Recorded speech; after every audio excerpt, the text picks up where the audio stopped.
Hello, here I am. Wow. Wow, so many of you are here already. Hello, Fiverr, aka Sugar Candy Miniatures. Hello, Blue Parappa. Bo might be here, not sure. Hello, Bagel Guy 94, Cyber Scorpio 94. Oh, we got two 94s here, that's neat. Jetto Hobby, a Russian name I can't pronounce. King Keanu GD. And yeah, Jetto, those are just a bit of typing and clicking. I was trying to keep it quiet. The mic's pretty close to the keyboard though. Hello, Antoine. Thanks for coming. It's been a while since I streamed. I painted my nails, but as you can see, I messed up one of them. This is the first time I had to paint my nails myself because last time Blue Parappa did it. Tenko Wolf, hello. Hello, Gravemind. Let me know if the mic and the music is loud enough and all that. It's been a while, I might be a little rusty. Hello, Sky. And yeah, I'll do the inaugural can crack here. Tonight we're drinking this Perrier and Juice Peach and Cherry, not sponsored. Let me know how this can crack sounds. Ooh, that was a big one. Don't think I got any on my keyboard. Good to see you too, Jetto. And yeah, I cracked a can, so you know what that means. There's gonna be some burps in this stream. I think my record for burps in a stream before was like 5 or something, I'm not sure.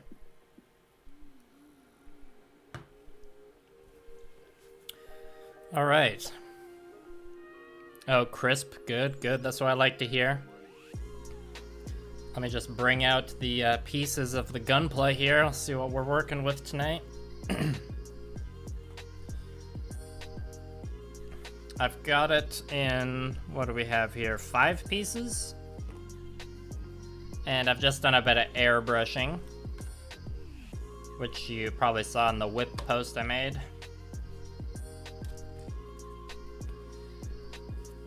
First I'll just show you, I did some blocking out on the pattern of the base I'm gonna do, but I think tonight it's mostly just gonna be painting some of the metallic details on the underframe, because you gotta get that part done first before all the color work happens. But I did block this out, but I think for this project I need to like figure out what all the colors on the gunpla are gonna be first, and then decide what colors I'm gonna do on the base. This is very much a just pick and decide things as I go kind of project. And yeah, we got the gun here. This is, what did I say? It was this shifter paint. The old silver pale violet, featured in my second last video, which was all about shifter paint. And I wanted to use this one just because I haven't used it as much as the other ones. Has a bit more of a subtle shifter effect. And this project seemed like a good use to try and get some use out of it. I've had an idea for a while that I wanted to try and paint an underframe as something with shifter paints. And here we are. And this one, like I said, it has a bit more of a subtle shifter effect.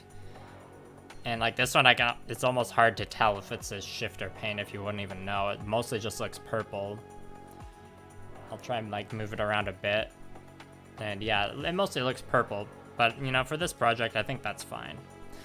If I kept using the shifter paints that are my favorites that have the good shifting effect, I would run out of them because I've already used them a lot, so yeah, that was basically my rationale for the under frame color I've painted on here so far. And like with my other projects, the pose is somewhat locked in place. Like the arms here and the legs here are kind of locked in place. There's a bit of like give to them, but you know, I'm painting with fragile, or I'll be painting with pretty fragile acrylic paints, so I don't want to, if there's too many moving parts, the paint will just like rub off and chip a lot, which I'm not a fan of.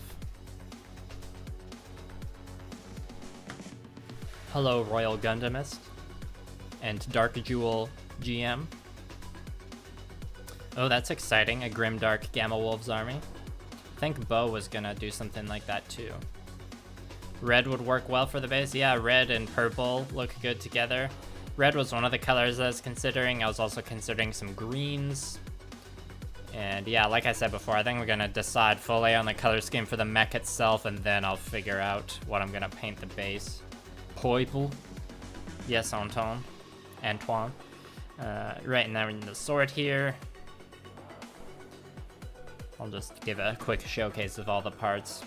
Oh yeah, I was talking about articulation. So the stuff that's like glued in place now is all the stuff that's gonna be glued in place. If it's not glued in place now, then should hopefully stay that way for the whole project. So I'll maintain some articulation at the wrists and the head and waist. And yeah, I got a comment on the goof video today of someone who looked a little annoyed that I glued the pose in place, but you know, I stand by my decisions. Hello, Dark Pit 2. Hello, Channel 2S. Black-purple gradient. Yeah, I guess it does look like a black-purple gradient. It's not really a gradient right now, though. That's just black primer I put on, and then I airbrushed the parts of the underframe that I wanted to be purple. That was pretty much it. Does it look too dark? Should I make the exposure a bit brighter? Maybe I'll just move the lights a bit closer.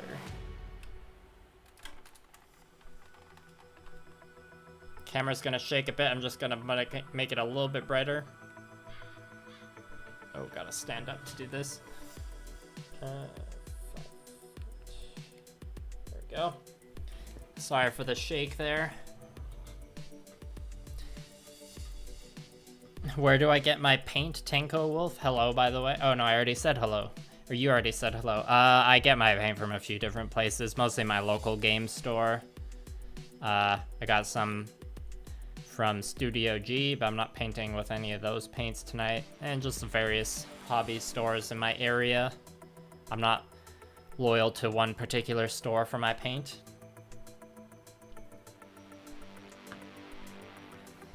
Yeah, Royal Gundamist, I'll probably like have some black in the color separation for sure, because black and purple, I'm a fan of that. There's so many good purple combinations, like purple red, purple gold, purple black, purple red. How's it look now, Jetto? I made it one step brighter. Yeah, exactly, Channel 2S. It's a fairly old kit, so there wasn't much posing I could do, but still an awesome looking kit just from that goof design. Yeah, the Studio G paints are really good if you're okay with dealing with lacquer paints. And yeah, and the Gundam also probably looks pretty dark right now just because it's black, but when I'll be painting, I'll be holding it up here, so it won't look too bad, but if it still looks too dark, just let me know. Yeah, Dark Pit 2, just like imagine playing a game of 40k but with like posable Gundams, or just think about when you're posing a Gundam on your shelf in general and like how many times the weapons fall out or the pose just isn't right and you have to fiddle with it. Right, guess I'll explain the Kitbash a bit. This is just a gun from the high-grade Messer. I trimmed a little bit off of the scope here just because I didn't like how it looked. Alright, there's burp number 1 of the night. Congratulations, everybody. Hopefully that wasn't too loud. Hopefully I didn't blow your ears. And yeah, the sword here is from Master Grade Barbatos. It's a focus camera. It's an iconic looking sword. And the other modifications I've done to it, obviously these shoulder pads are from the P Bandai Barbatos expansion. And I glued on some really tiny armor pieces from Barbatos here just to add a bit more detail. What else did I do? The backpack is just the regular Barbatos backpack. Because if you watch my Barbatos video, you'll know I stole the backpack from this Vidar to use on the Barbatos. So this is kind of the Vidar redemption arc. And these are just feet pieces that came in the Vidar, the Full Mechanics Vidar set, I believe, with another armor piece from Barbatos, and then the feet are from Barbatos as well. Well, the front of the feet are, the back are from the original Vidar kit. Very messy kit bashing on this because, you know, it's a piece that gets glued in place. I don't have to preserve articulation. It means I can be a lot more rough and janky with the kit bashing, or I don't have to be as precise and like maintain articulation and all that. Because my skills lie with the brush. I'm still working on my modification skills. That sounds like a cool way to inspire some kit bashes, Tanko Wolf.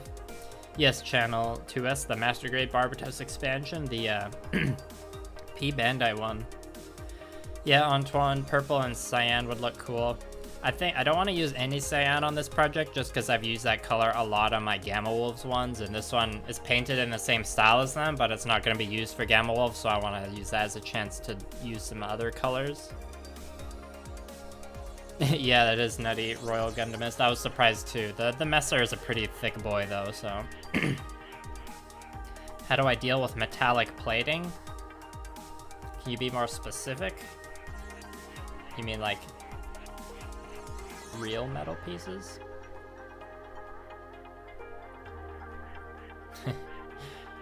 Oh hey, the Crow-sama's here. Thanks for coming, Crow-sama. They did kind of, like, they did somewhat fit on, but I glued them anyways, mostly because if these moved around, there'd be a lot of paint rubbing. Also, the joints on the Vidar, Full Mechanics Vidar kit are very flimsy, and they were just falling off a lot anyways. So that was another reason why I wanted to paint this particular Vidar kit in this style where I kind of lock it in place, because it is a really, really flimsy kit. Which is fine, it's not super expensive, it's not a master grade or anything, but like, man, that was a annoying kit to pose sometimes.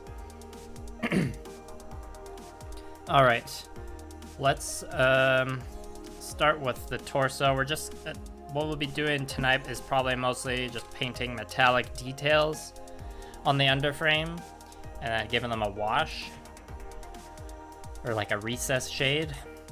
All the armor plates won't be painted with metallic colors, and you know, those get a lot of edge highlighting and gradients, and it's the more delicate work, so we gotta do the messy painting the underframe first. And I'm kind of just figuring this kit out as I go with this project. That's how I like to do sometimes. Do I have a class on how to paint?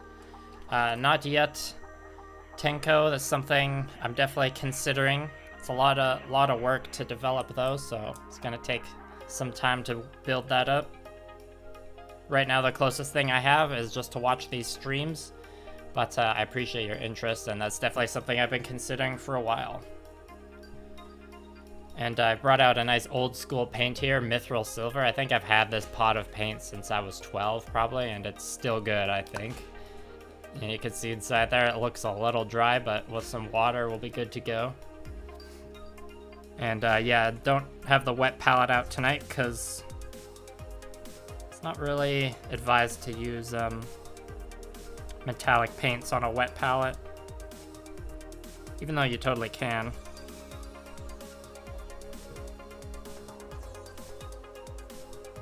So let's just get a moderate pile of thinned down paint on here. And you know, the holidays season is over now. I haven't painted in a while because I was getting all those videos out in December. Let's see how rusty I am. I did some warm-up painting today, but it was mostly dry brushing, so I don't know how effective of a warm-up that was. What's that, burp 2? 2 burps already, people. 20 minutes in, 2 burps. That's 1 burp every 10 minutes.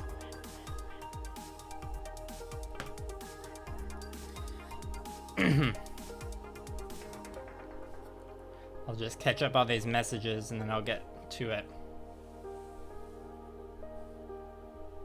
Yeah, Channel 2S, I definitely use clear coats, sometimes multiple clear coats, and I still have paint chips sometimes, so I will clear coat this, and yeah, like I said before, I stand by my decisions. If I ever change the color of clear plastic while leaving it clear, no, but I've seen other people do that. Like I saw Kelga do that with his Switch Joy-Cons.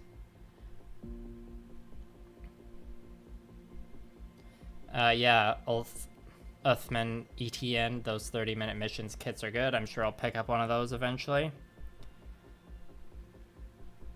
Will I use chrome, gold, or other color?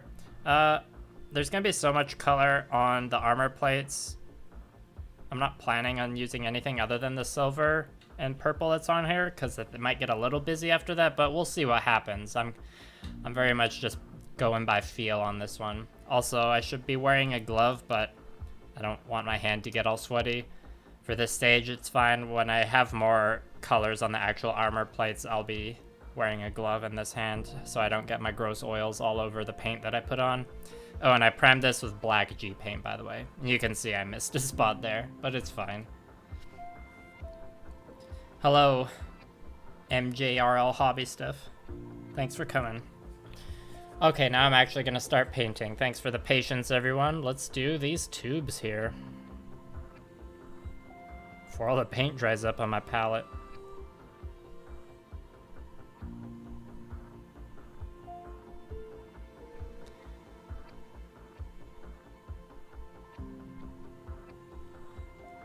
And I'll do my best to keep everything in frame and in focus.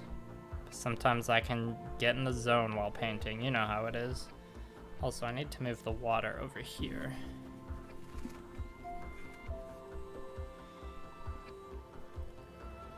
Hopefully I get some good water brush flicking ASMR going for you.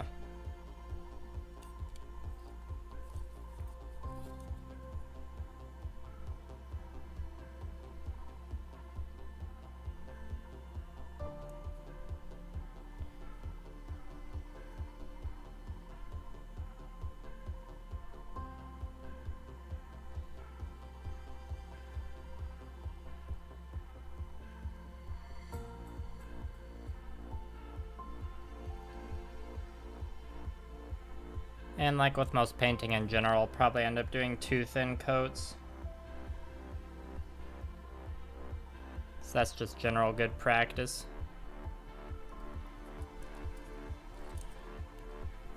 Alright, let's do this part on the other arm.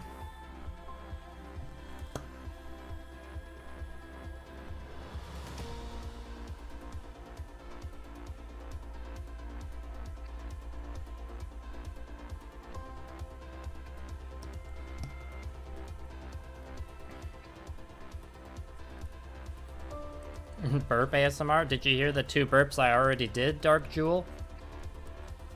Hobby stuff, this is the Full Mechanics Vidar Kitbash with some Master Grade Barbatos pieces.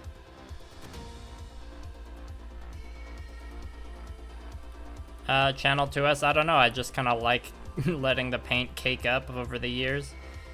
A lot of the time I'm painting with a wet palette, which, you know, that's like, uses a piece of paper that I change project to project, so this is just like the messy palette I use for, you know, washes, inks, and metallic stuff.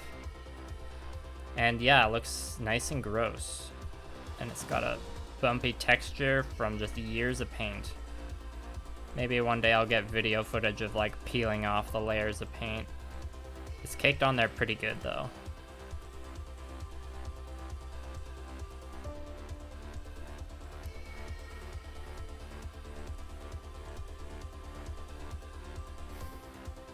Hello, Jap Perez. Thanks for the compliment, Blue Parappa. I did it all by myself. Yeah, it is in the title. So did everyone get lots of gunpla for Christmas this year? If you celebrate it? I didn't get any gunpla, but I got an air purifier, so hopefully that helps me with my dust problems.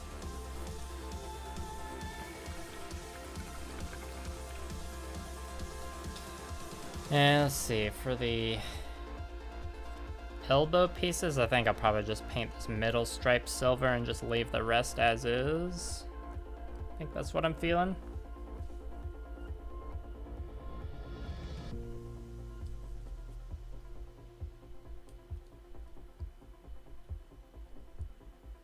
Oh, we got 28 people watching, not bad. Thanks for coming, everybody.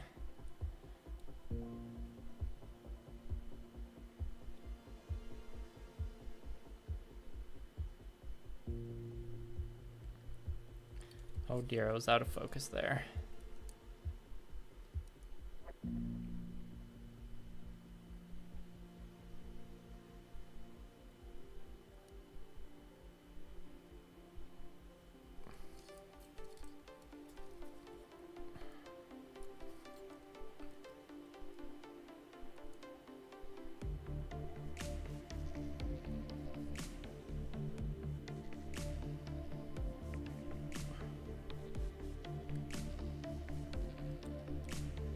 Alright, and on to the other arm.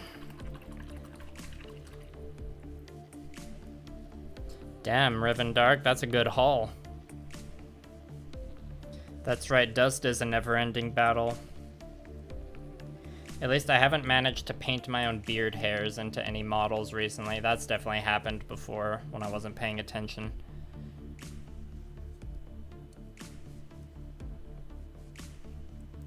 Yeah, Cyber Scorpio, it's always something to consider. You gotta get all that priming and spraying done during the small, the short window of warm weather, depending on where you live. Right now, it's way too cold where I live.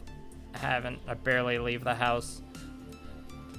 Although the fire alarm in the apartment I live in went off today, so me and Blue Parappa got to hang out outside for a bit. That was nice and chilly.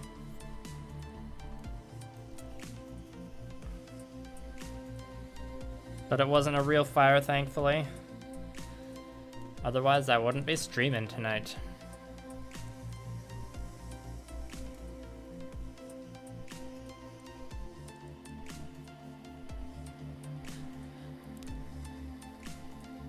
Now I could go in behind here to get the other part of the stripe, but that's gonna be really difficult, so I'll probably just leave it, because that's such a subtle detail that it doesn't really matter. Like, sure, if someone zooms in really hard and nitpicks on photos of it, they might notice I didn't paint it, but at that point, like, it's not worth worrying about.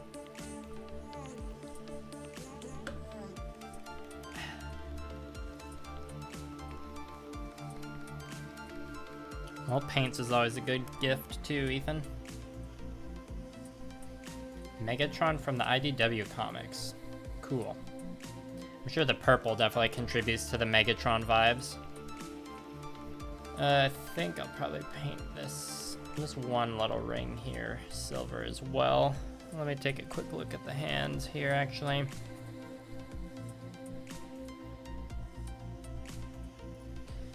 I'm not sure if any details on the hands will get silver. Maybe I'll just come back to that in a moment. I will paint this piston here silver, though. Yeah, at least the smaller part of the piston there.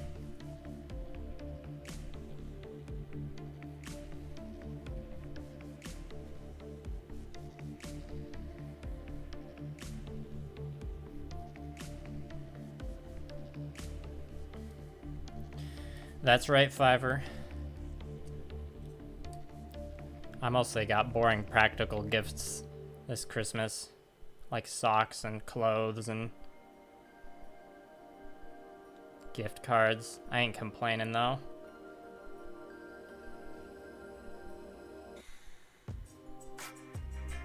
That's adult life for you.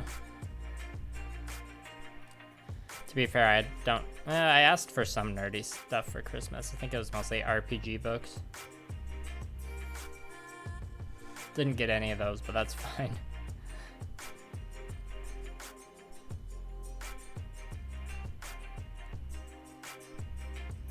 I'm almost 28. I don't get bothered by these things anymore. That was a bit of a delayed burp. That's burp 3. At about 30 minutes. So far, I'm definitely sticking to the one burp every 10 minutes. Hopefully I haven't scared anyone away. Or burped anyone away, I should say. Oh, I'm totally blocking what I'm doing with my fingies. It's pretty hard to show the area I'm painting right now. It's deep in a crevasse. Oh, it's not really a crevasse, but you know what I mean.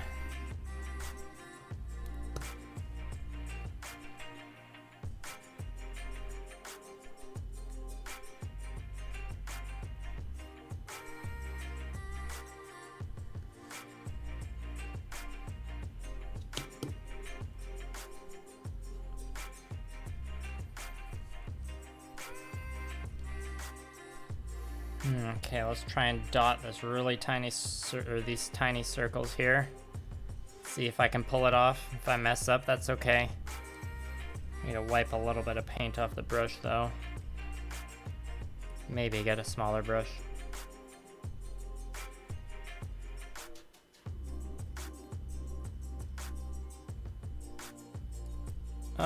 That's good enough.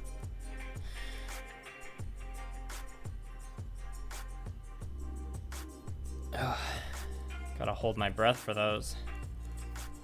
Oh, there's some tubes on the underside I gotta get there.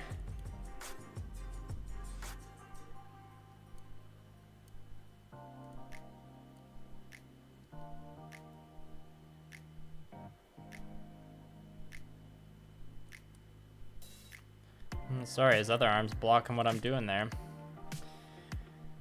Let's just get these tubes in here real quick.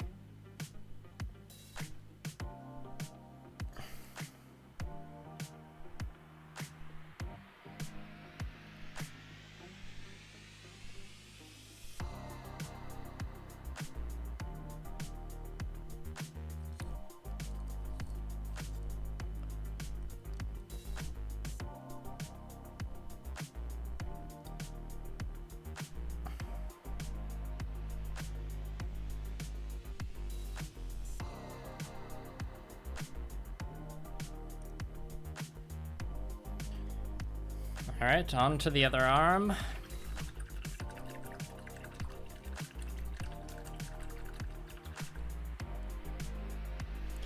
Channel 2S, I thinned my paints. That's hard to say. I just kind of like do it by feel. I just, you know, like dip the brush in water, wiggle it in the paint a bit. It has to be like thin enough where you can still control it, because if it's too thin, it'll like run all over the place. It's hard to describe. It's kind of one of those things that you just have to get the feel of through practice. And also it depends on the kind of, like, every paint needs to be thinned a bit differently too. But I thin in a very unscientific way.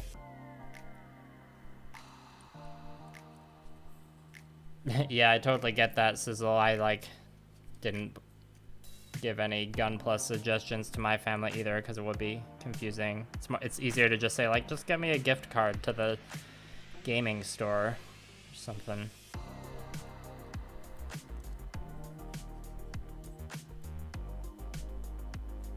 No, Cyber Scorpio, I haven't tried any of those kinds of paints, but they sound pretty cool. Especially photochromatic.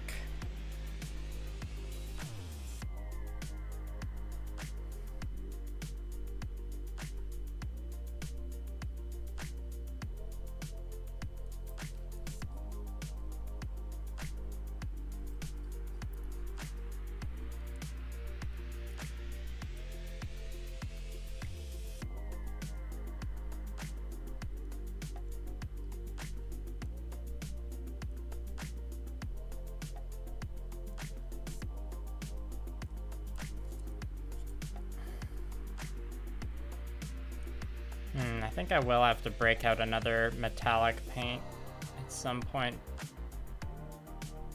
So we'll have the purple shifter, the silver, and one other one. Because it looks like some areas on this piston I'll just have to add another color. Maybe a darker silver, not sure yet. We will decide later.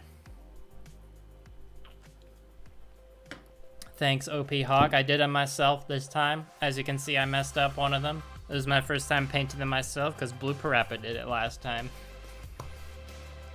What is, in my opinion, the silliest Gundam? I mean, do you want me to include G Gundam? Because G Gundam has almost all of the silly Gundams. I like the Mermaid Gundam or the Windmill Gundam, you know, and obviously Tequila Gundam. Those are all pretty silly, but if you cut out G Gundam, then it's like more of a deliberation to figure out the silliest one. Yeah, Uthman, I do have some basic scribing tools. I just haven't played around with them much yet, but I have plans to, so I've just been focused on honing my brush skills lately, but, you know, scribing is gonna happen eventually. I hope. Burp number 4, right at the 40-minute mark. Damn, I'm on fire. I better not get too full of myself.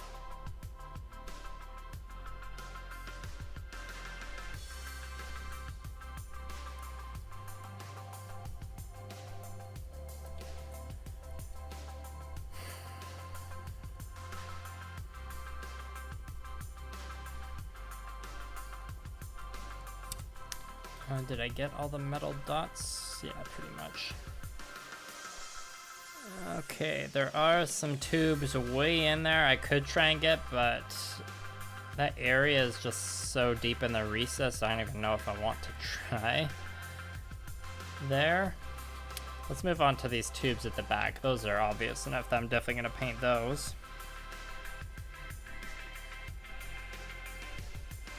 Yeah, that's the one, Dan, with a plan. That's yeah. Sugar candy miniatures? You haven't heard of Tequila Gundam? Just look at all the designs from G. Actually, I have a book on the shelf that, okay, when I'm gonna take a break from painting, I'm gonna go grab a book off my shelf that just has a bunch of the G Gundam designs in it, and you'll know what I'm talking about. I'll do that once the paint runs out on my palette. That can be a quick, like, 5-minute break. You know, it's good to take a quick breather after half an hour or so. Then I can just flex some of my old school anime artifacts on y'all. It's not that much of a flex, though. It's just a share. It's just sharing some good analog anime content. What do you mean G Gundam was poorly executed? It's amazing.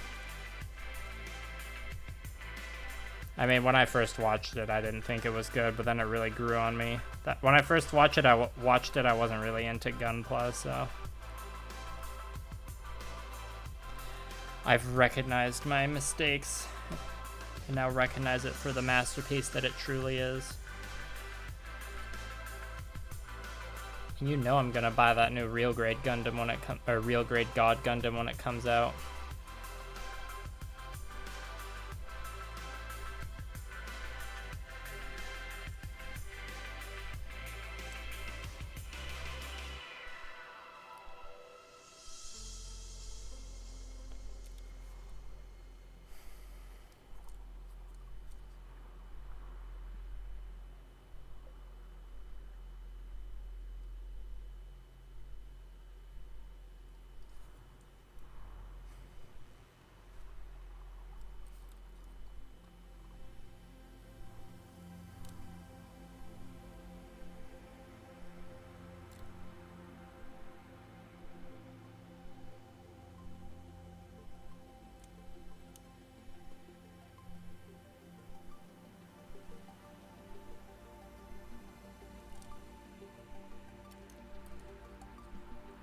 I guess these are kind of some tube pipe things I should paint as well.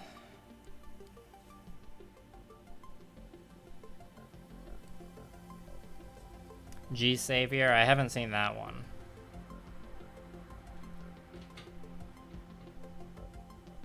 Yeah, it's nice that Gundam Info has that up there right now. I don't know if it's the best bad anime I've ever seen. The best bad anime I've ever seen is probably Garzy's Wing. But specifically the English dub of Garzy's Wing. It's quite hilarious.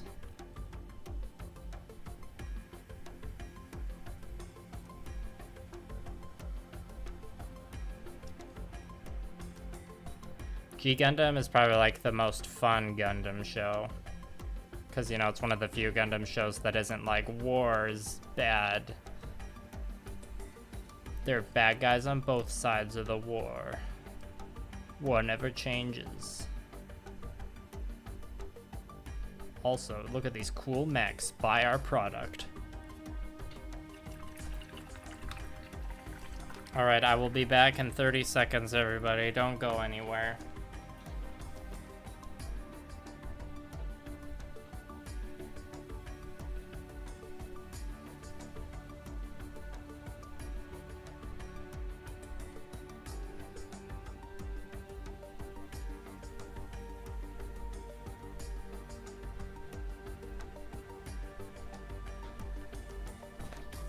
Okay, I'm back.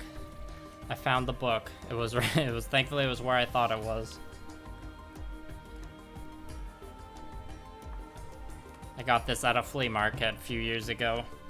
Okay, Fiverr, pay attention.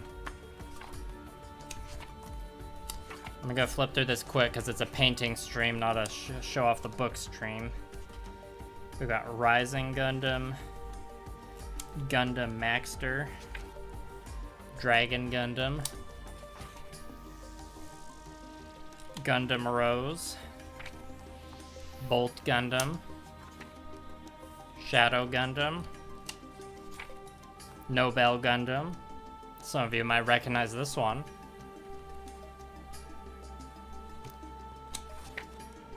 Neros Gundam, Arachno Gundam. Oh, here we go, Spike Gundam, but in brackets it says they're Tequila Gundam. I just gotta move these lights away a bit so it's less overexposed. There's Tequila Gundam, Fiverr. I guess I was reading off the English names. Okay, not all of them have different... Yeah, like this one, Shadow Gundam, I think in Japanese it was called Gundam Spiegel. So yeah, there's the iconic Tequila Gundam that everyone wants a perfect grade of. And we got our Pharaoh Gundam. Ah yes, and the Canadian Grizzly Gundam, or Lumber Gundam.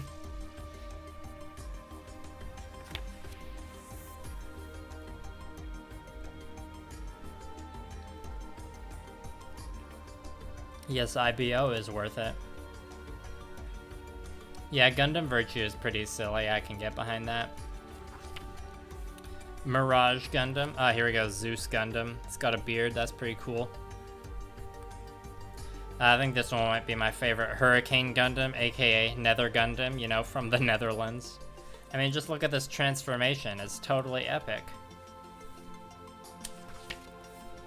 Oh, Cobra Gundam looks nice and jank as well. Man, the 90s were whack. Viking Gundam, Mandala Gundam. Ah, here we go, Mermaid Gundam. And the Matador Gundam slash Toro Gundam is pretty good too. There's a lot of contenders here for silliest. Like, I'm really torn between Mermaid Gundam and the Nether Gundam, the windmill one. Ah, yes, the card ones. Jester Gundam. Master Gundam. A horse. Kowloon Gundam. Grand Gundam. Wow, just look at that. Oh boy, Walter Gundam. I don't even remember when these ones came in the show. Ah yes, Devil Gundam. Another classic. It'd be cool if there's a model kit of this that comes out sometime. Don't know how they pull it off though. Okay, that's enough of my silly Gundam book. Back to painting now.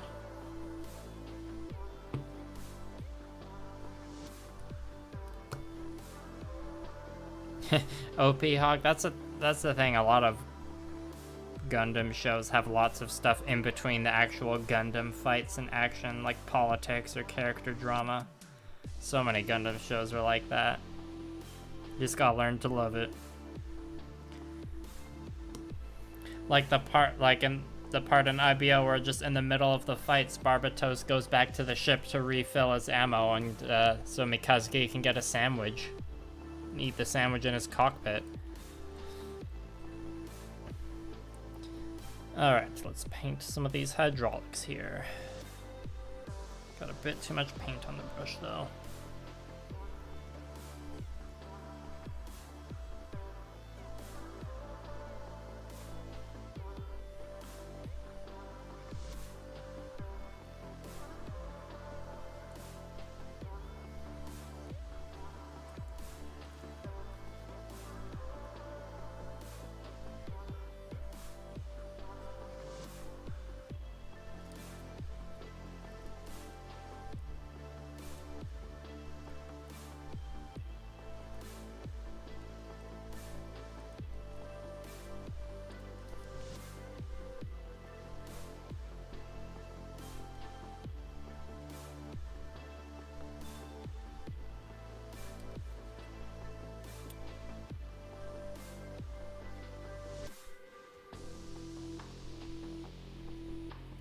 don't know if anyone's wondering, this is just a synthetic Citadel brush I'm using. I use inexpensive synthetic brushes when I'm using metallics, because I don't want to ruin the nice brushes. Metallic paints can tend to be a little harsher that way.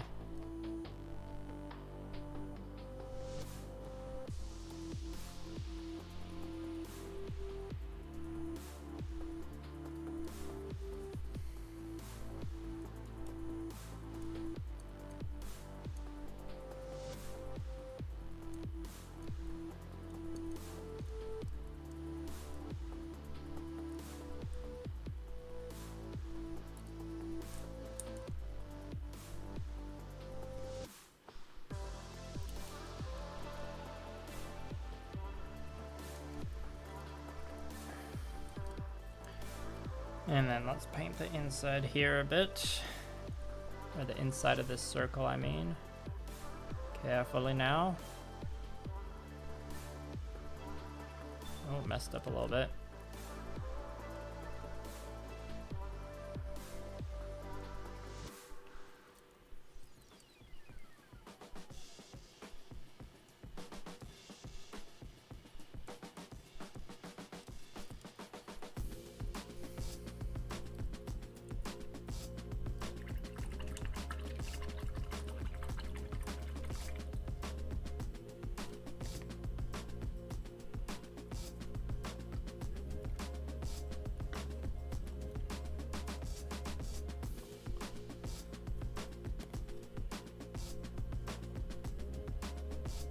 Past your bedtime, OP Hawk. Well, thanks for coming anyways. Take care. Makagirisu is the villain, and Gaio is the good guy.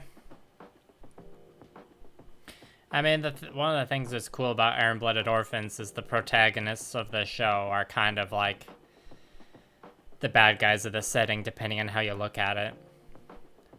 There's this really good YouTube video essay I watched about Iron-Blooded Orphans that kind of talked about that in more detail. I don't remember exactly what it was called. That's Burp 5. If anyone's counting. Let's paint these venti boys here, the silver. Yeah, let's just do it.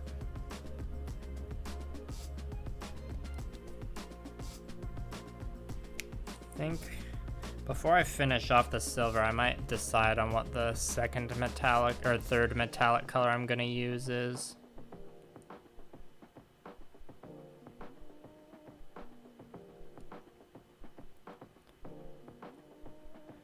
And you can all watch me rummage through a drawer for some exciting content. Maybe I'll even let you help me pick which color.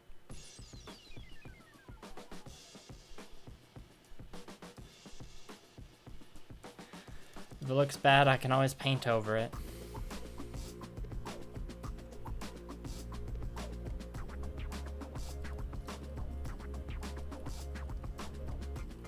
Yeah, Tinkle Wolf, that's a good question. Oh, what's up, Nathaniel? Thanks for coming. Don't worry about being late. You can always catch up on the rest of the live stream through the live streams playlist. Either way, happy you made it. Yeah, Tinko Wolf, lots of people have been asking for that 2.0 of the goof. So, I guess there haven't been too many announcements for what's coming out this year other than stuff that's coming out in the spring, so maybe by 2023, who knows? Personally, I'd rather have more Iron-Blooded Orphans master grades first.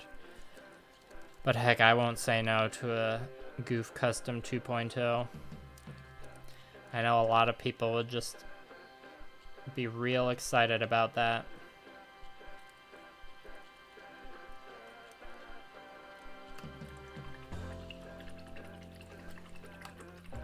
Yeah, I can see why you'd have that theory, Dark Jewel.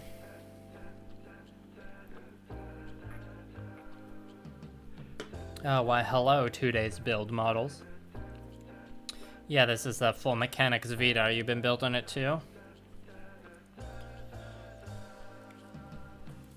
Alright, let's take a look at some other metallic paints here.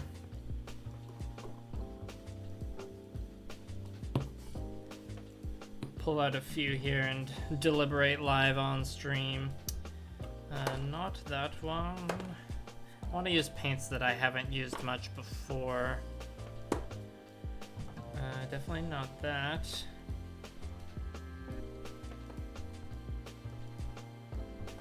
Oh, maybe that could be interesting. What's this one?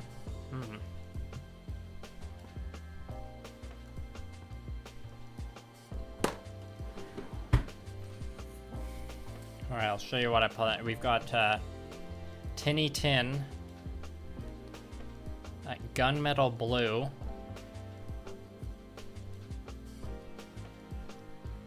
This is Balthazar Gold, which is pretty similar to Tinny Tin. Shining Gold.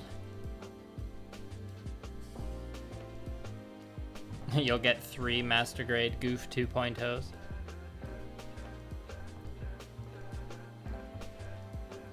Yeah, color schemes are hard, Nathaniel. Well, I guess I do have the option of just putting a poll in the chat, so I think I'll do that, but I don't want to use all 4. I think I'm gonna... Let me see, how much Shining Gold do I even have? I think I've used... Okay, we'll do it between... Ooh, this is a tough choice. Let's do it between these 3.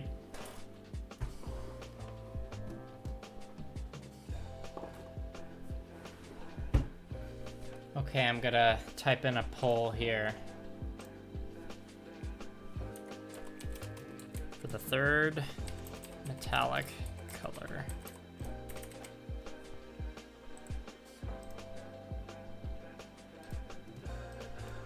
So we got Shining Gold, and I reserve the right to change my mind on this, of course, and paint over it if I don't like it. Gunmetal Blue. You can tell the keyboard's right next to the mic. And Balthazar Gold.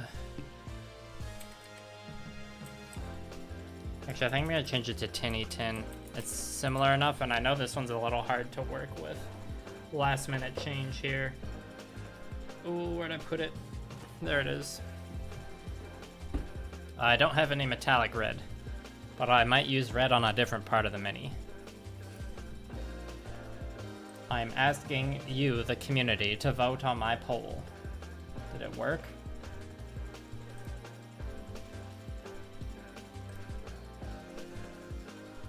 Did the poll show up on your end? Yeah, there it is. Anyways, while y'all are thinking about that, I'll go back to painting this silver. Well, that's exciting. I've never done one of those polls on a live stream before.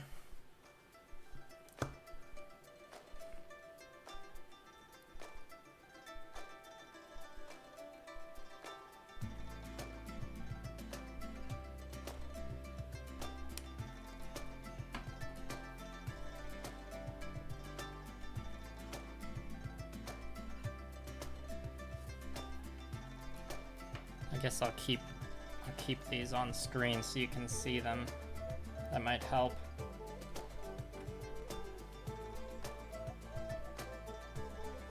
There, you can have a better look at what we're picking now.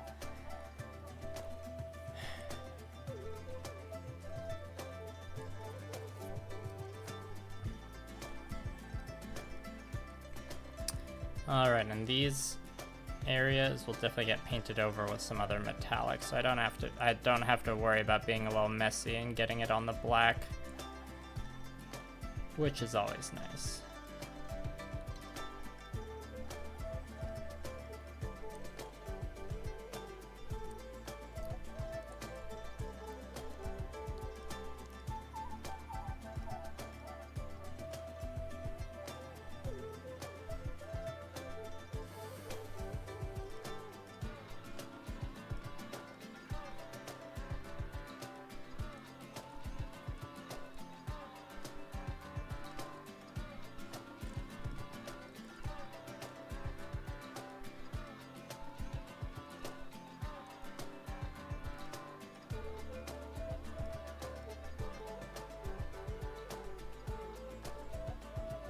And to be clear, this third metallic color that's on the pole right now, it'll be used pretty minimally. The main metallic colors are still gonna be the silver and purple shifter paint that's already on here.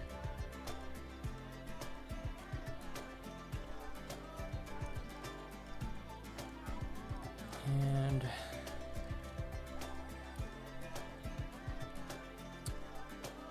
yeah, for the vent here, I'm not sure. I think I'll probably just leave that as mostly purple.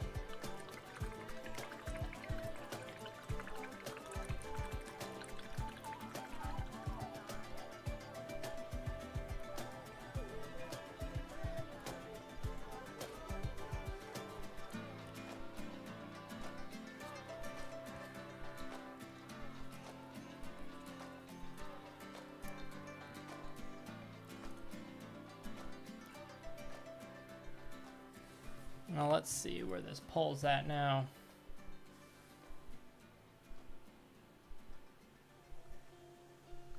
One of my pieces or one of your pieces, Nathaniel? Oh, glad you ordered some G paint. Hope you have fun with that 2 days build. Right now it's a tie between Shining Gold and Gunmetal Blue, so I'll let the pole go for a bit longer.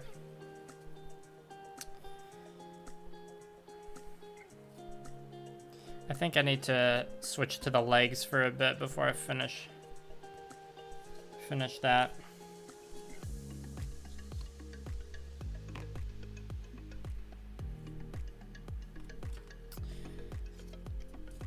Let's change gears to the leggies.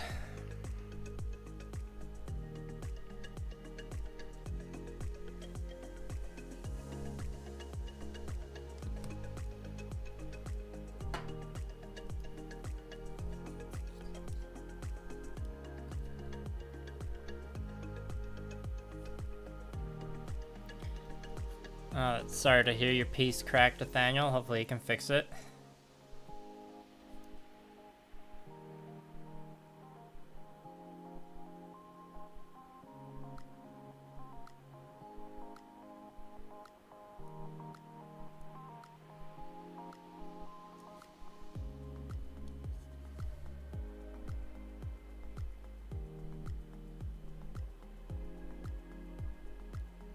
I've definitely had pieces crack before. It's never fun.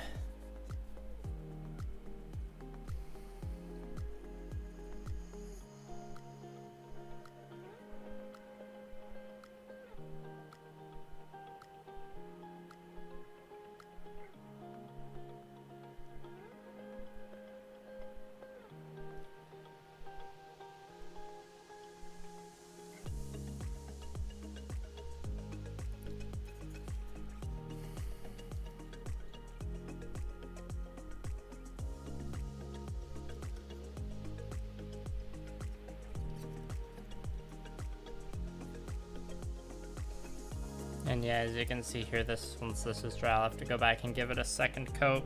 Might mean I thinned the paint a bit too much. Forget who was asking about the thin paint earlier.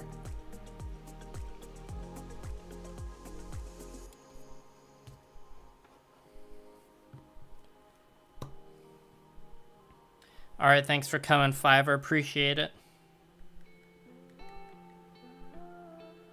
Have fun with the Final Fantasy you're downloading.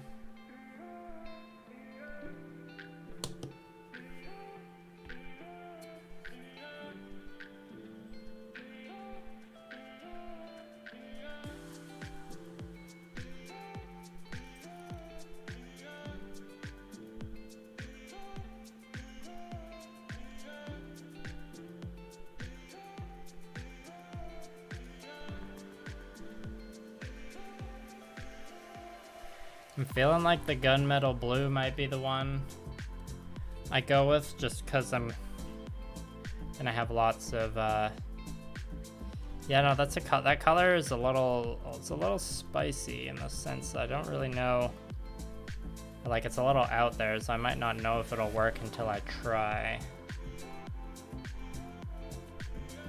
Gold is like usually good, you know, and gold combines with purple pretty well. Yeah, I don't know, it's hard to say. I can see why the gunmetal blue and the gold are tied right now.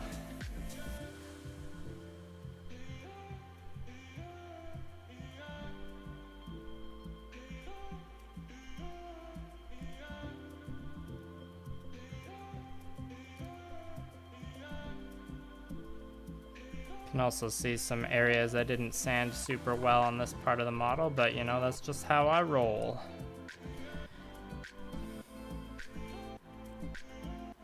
I don't like sanding, so I'm lazy about it.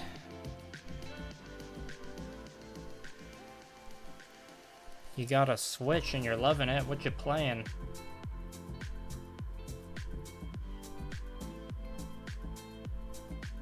Yes, I feel you there, Sizzle. That's probably when I'll end up getting a Gushin that I've been waiting for years. But, you know, that's what backlogs are for. While you wait for the kits that you really want.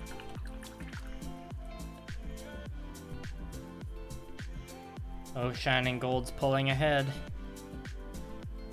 Oh, that's too much water.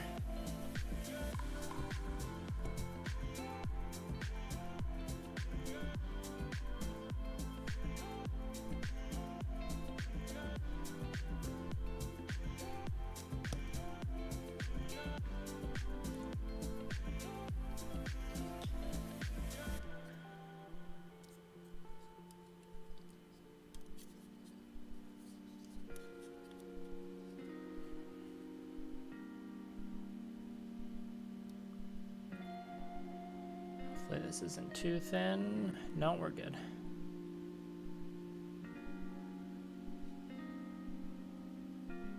Yeah, this happens to be the stream where I paint all the parts that are hard to show off in camera because they're deep in all the recesses.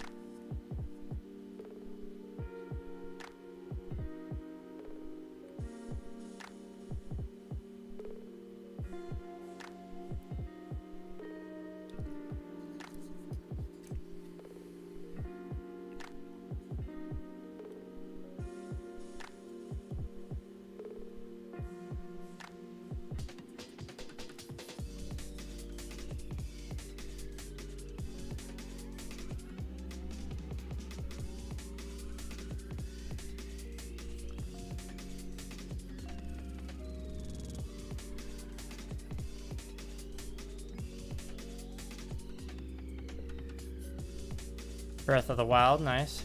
Yeah, hip joints are tricky. Those, I've heard of hip joints breaking a lot, especially if you paint kits and things get tighter.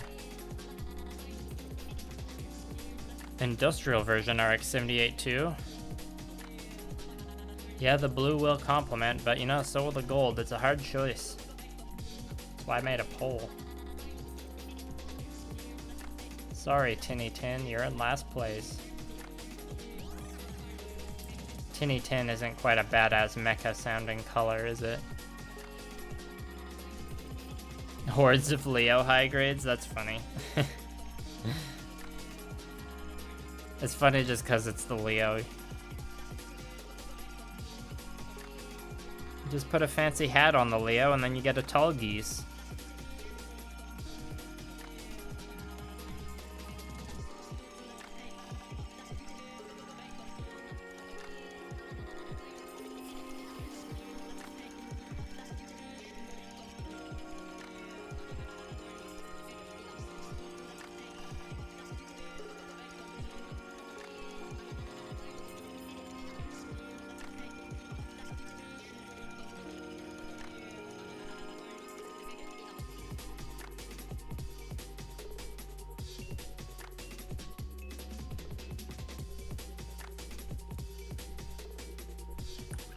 Alright, those cav tubes are kind of done. Yeah, you feel the pain. Oh boy, Gunmetal Blue and Shining Gold are tied again. Guess I gotta keep the poll up for a while.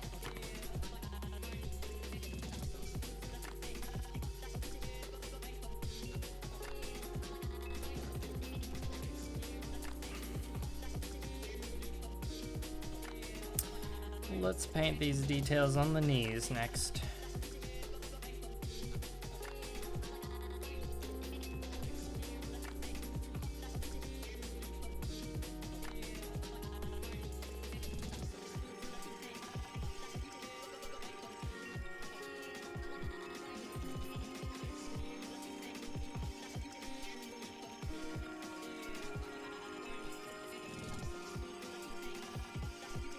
Michaels? Man, the Michaels where I live doesn't stock gunpla.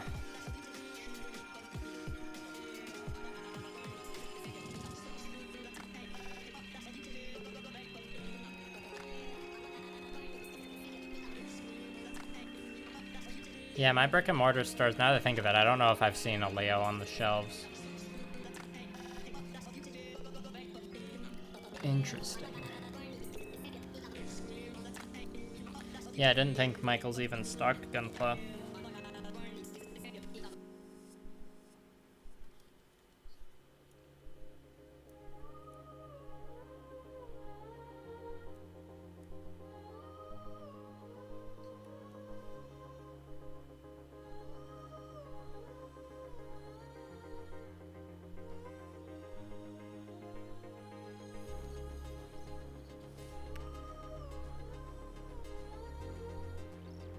Oh, is my camera lagging a bit? Okay. Looked a little weird for a sec.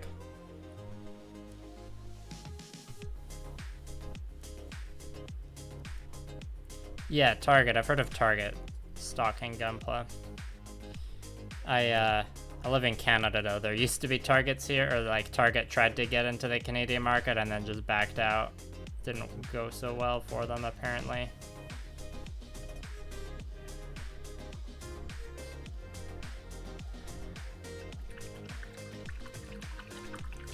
Okay, the camera is jittering a bit. Maybe I'll have to unplug it and replug it in. It's probably a bad connection on the cheap cord I'm using. Although it looks like it stopped now. If the stream gets super wonky, just let me know. Try and troubleshoot it.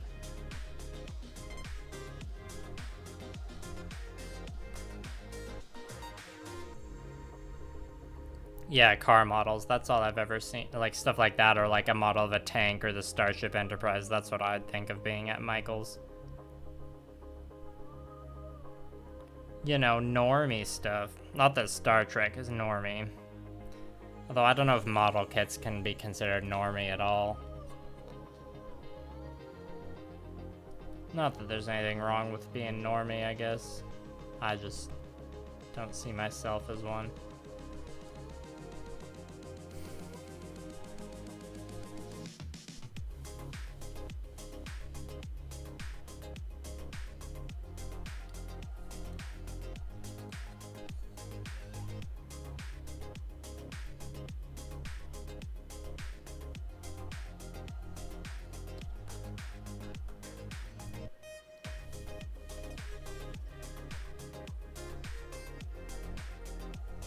Yeah, that's very true. Canada and the US are very similar in some ways, but very different in other ways. Compared to Gundam, Star Trek is pretty normie. Yeah, I can see that. Alright, Gunmetal Blue is ahead in the poll now. It's a breakneck race. Let's see, what time is it?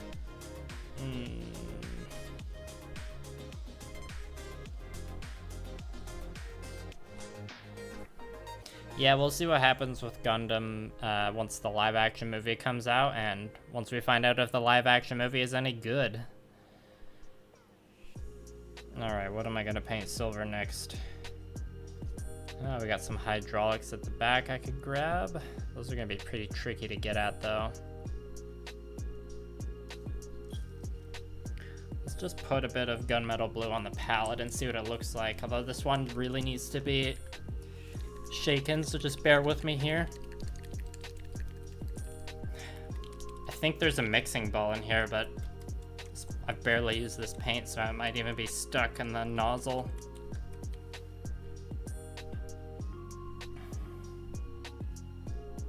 Star Trek is also based. Come on now, Star Trek's cool.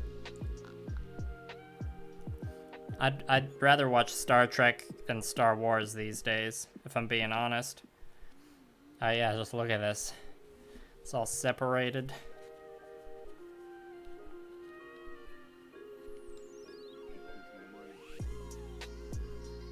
Okay, I feel like this might need to be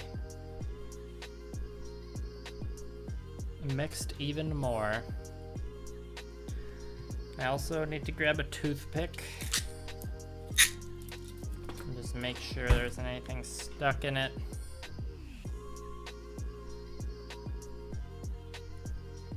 Yeah, so Otaku Builder is doing a Star Trek model kit next. That'll be pretty cool to see. Especially with all of his LED skills.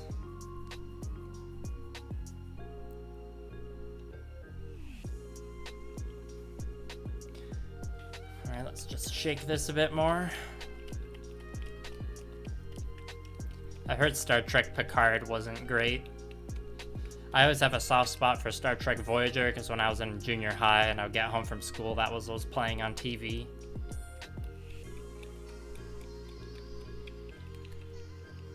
Yeah, I can't hear the mixing bowl. I thought I put one in here. Maybe the paint's just too thick.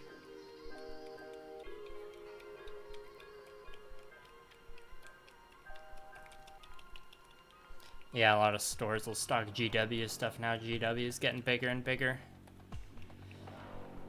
Yeah, modern Star Wars. RIP. Yeah, the prequels, say what you will about them, but they had great memes, and they still do have great memes.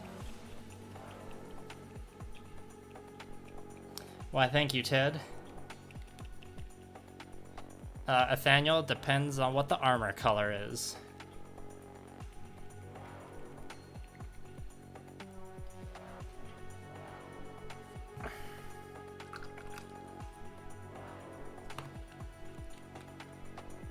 Alright, let's see if this is mixed any better now. Yeah, that's a bit better. Okay, well, I'm gonna paint this blue onto a test section back in the arms, so we'll see what it looks like. I do need to take this toothpick out that I put in the water for some silly reason.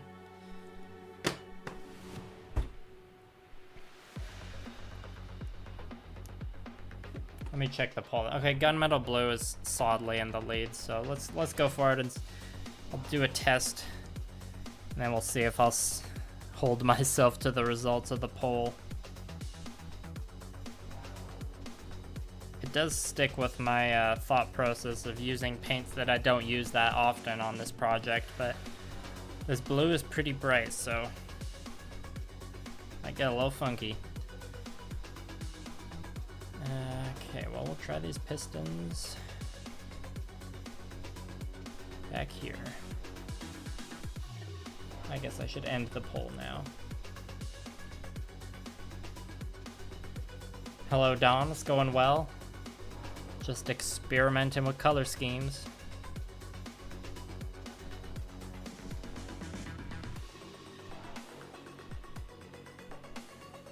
$25 votes, and we had about 25 viewers, so thanks for voting, everybody.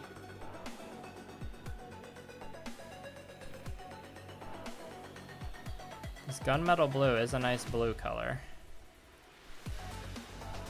And if I do stick with it, that will help solidify the color choices I'm gonna make for the other parts of the model and the base. It means I'll probably be sticking to using cooler colors. You know, cooler as opposed to warm. Oh, I made a little mistake there, that's okay.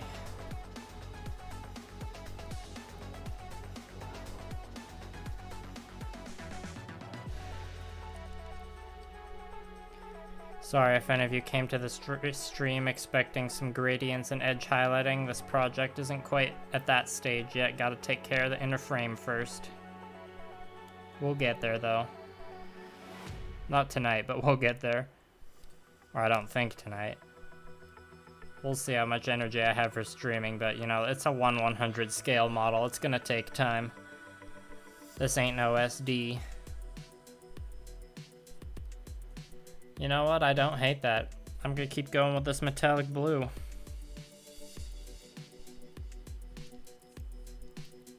What do you all think?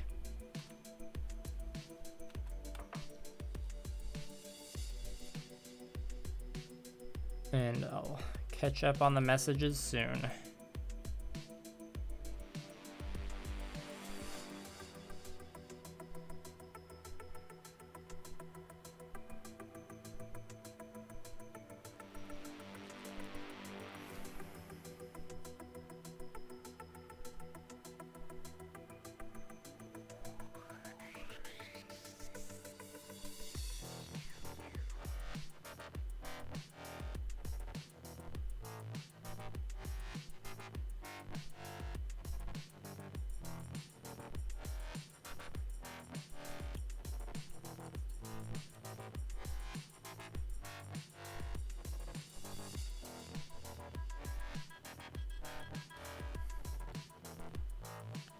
Yeah, that's pretty cool.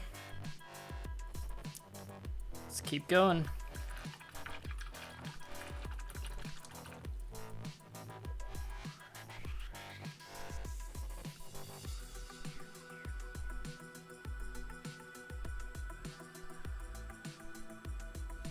Oh, there's a hair. Let's get rid of that. I'm gonna have to go over some of these areas with the shifter paint again too, because you can see I messed up a bit and didn't airbrush it properly. But I'm bound to make some more mistakes, and we'll probably have to do that anyways.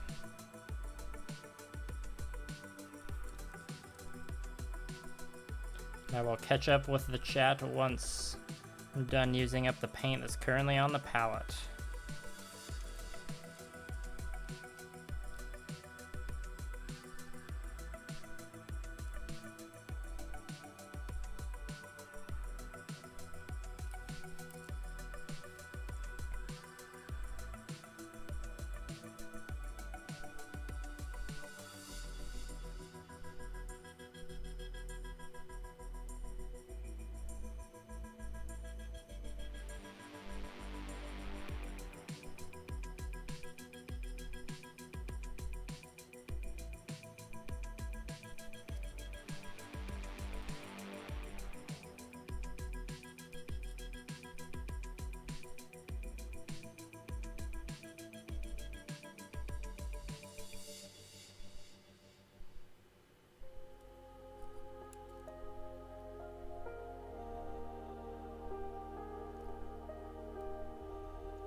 Alright, almost used up the stuff on the palette, then I'll get chatty for a minute. I'm just in the zone right now. Just bear with me.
Alright. Why, thank you, today's builds models. I try to be unique. I mean, yeah, I start as a mini painter, so I like to embrace the crossover between the mini painting and the gunpla. Dawn, would painting the model prior to full assemblage work out better, like for the inner frame? Well, if I was maintaining full articulation, I think it would. But for me personally, when I'm painting in this style, I prefer to save a little time by painting it this way. Just because when I'm painting it in a big chunk like this, it does go a bit faster for me. And if I was painting it fully disassembled and putting it back together, there would be a lot of spots that just like would be redundant to paint, like they would be covered up. And like it would be a bit of a waste of time to paint them for me. But that's just how I approach it personally when painting like this. I paint kits like fully disassembled when I'm like doing the more traditional airbrushing and then having a kit that's fully articulated. But for one like this where I'm painting it like a mini, I don't. Mostly for time and mostly just because of the way I paint, you know. And I'm still kind of developing my style and techniques. Okay, see ya, Dark Jewel. Sorry, I missed your message earlier. Got a blast. You assemble, then disassemble armor, paint that way. Oh yeah, I see what you mean. Hello, Ethan. Thanks for coming. Metallic blue, light blue, silver, and gold. Does that sound like a good color scheme? A metallic blue, light blue, silver, and gold. Yeah, I think those would all go well together. Blue and gold, I can see that working. What time is it, Jetto? For me, it's almost 8 p.m. Yeah. Hopefully those answers were satisfying for everybody.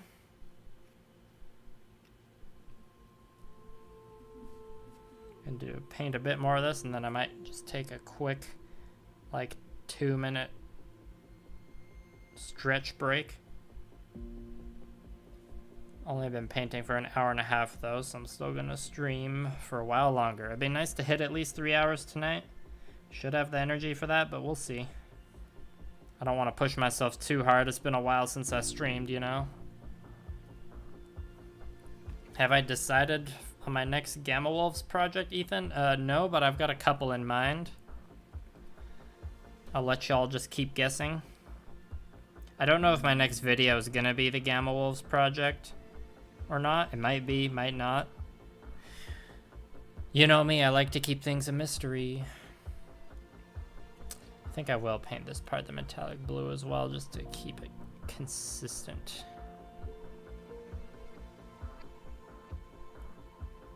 I'm glad I decided to do that pole though, because I don't know if I would have chosen this blue color otherwise.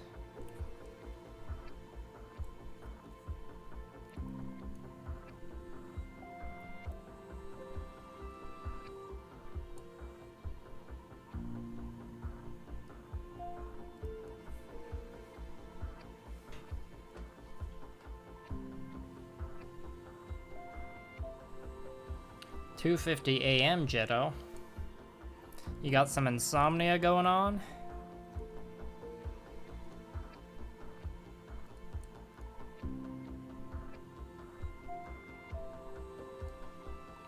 What do you mean, Dawn high grade or master grade?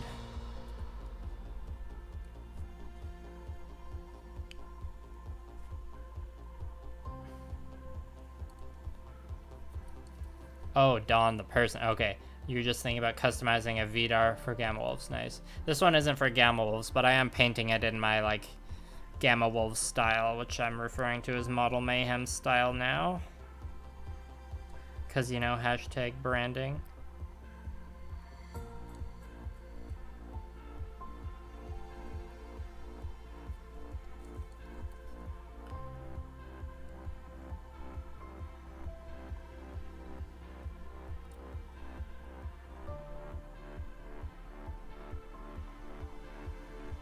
Cool, cool.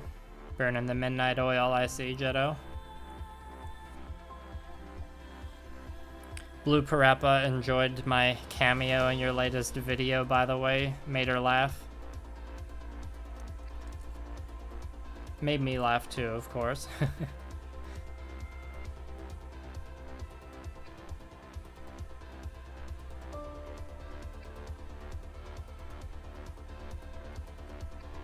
Oops, kind of messed up a bit there. It's not noticeable though, it's fine.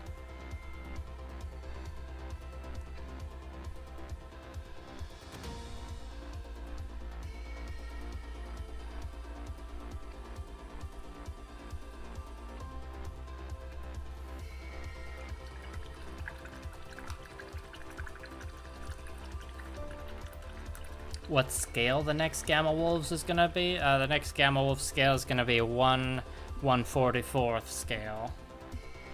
Or 1/144th scale, I guess you would say. But, you know, my Gamma Wolves teams are janky. It's a mix of scales.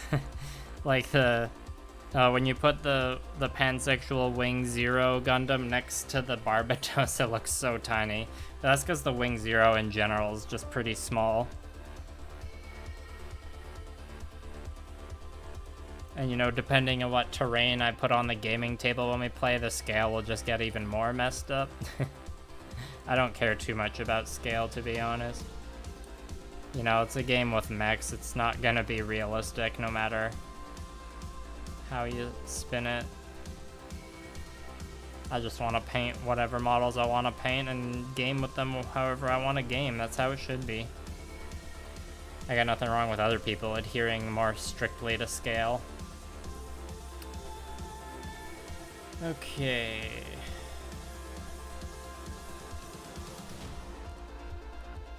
What's gonna get blue next?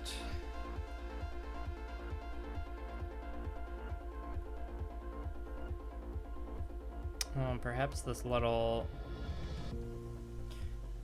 ring here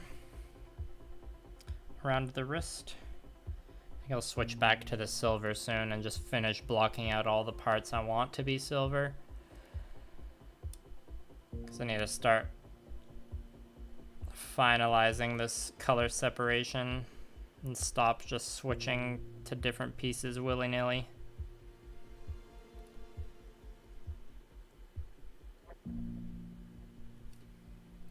Thank you, Riptos.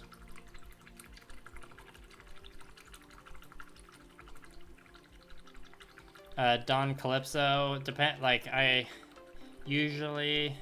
like to use the sanding sponges that go from 400 to 1000 grit. The pack, the like God Hand pack that you can find at the hobby stores usually. And then if I want it to be really smooth, I'll go like 2000, 4000, 6000. It kind of depends on what sanding sponges I have available to me.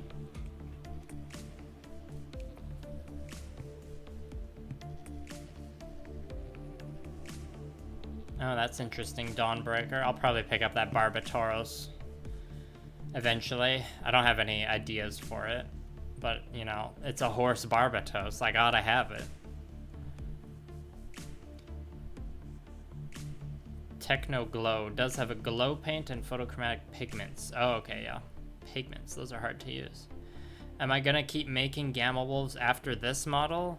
Well, yeah, this one isn't gonna be part of either Gamma Wolf's crew, and the protagonist crew isn't finished yet, so yes. I can confirm that there will be at least one more Gamma Wolves kit. Probably two. Can't commit to any times, though. You know me, I'm afraid to committing to any kind of release schedule. Okay, it's time to kind of make my final decisions on where these metallic paints are gonna go.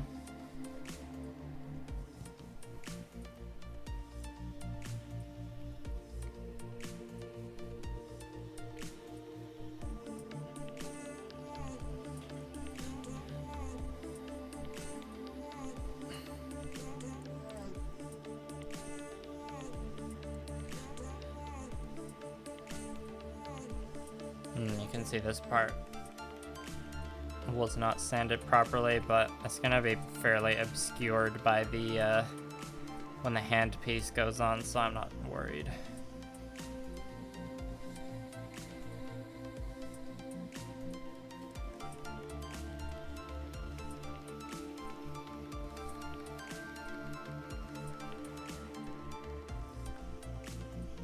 Yeah, and honestly, Dawn, like, I don't adhere to a single kind of sanding sponges. I kind of just pick up what's available at the store when I'm there. But to get smooth results, you need like at least 1,000 grit. Most people will go higher than 1,000 grit for like the final smoothing, so to speak. Okay, let's see. I don't want to go too ham on the metallics. The metallics are just for the inner frame here. Do I want to do any more parts?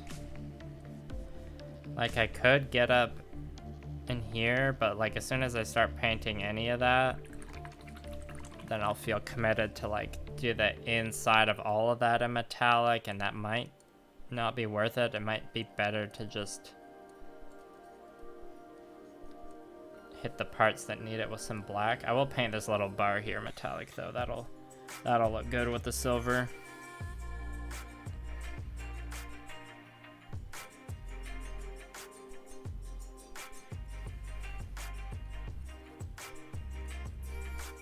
Yeah, I'm looking forward to building that Barbatoros kit whenever I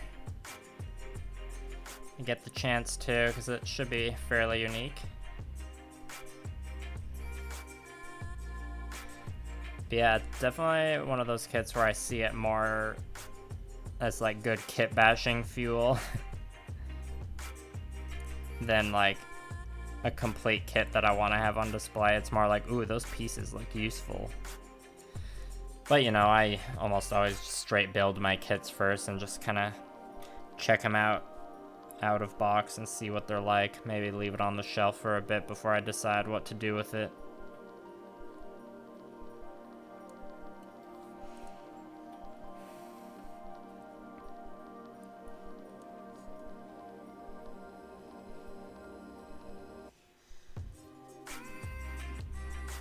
Yeah, Jetto, I forgot to ask, what are you working on, or is it a secret? It's probably a secret.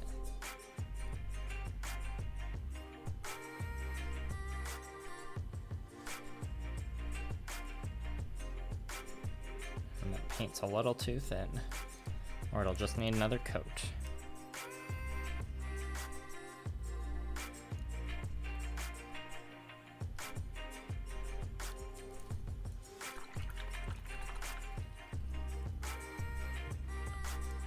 Yeah, that's the spirit sizzle.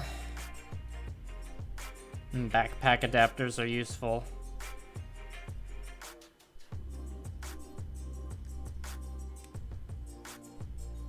Gundam Barbaric? Which one's that?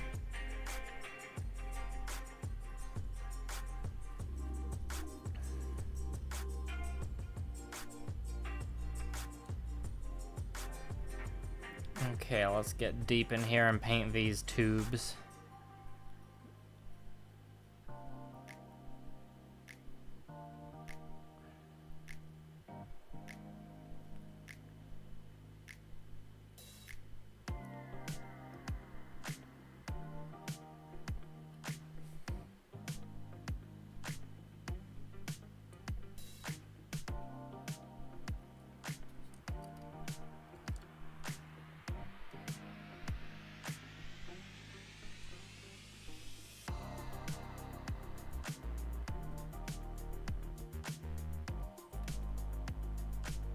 Yeah, this is definitely an area where I can see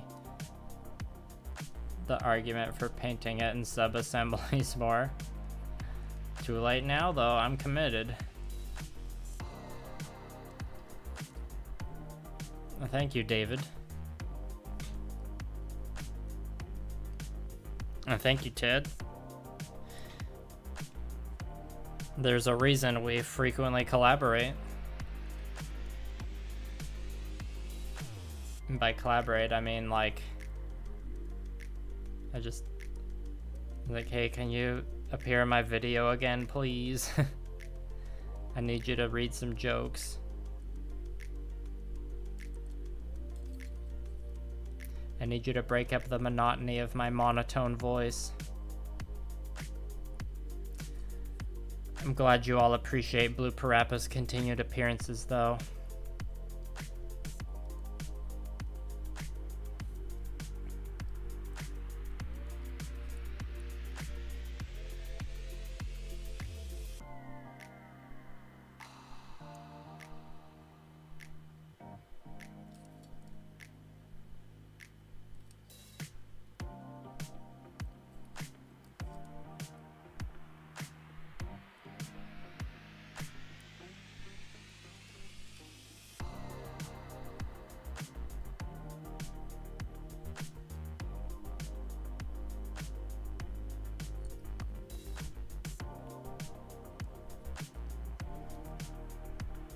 Okay.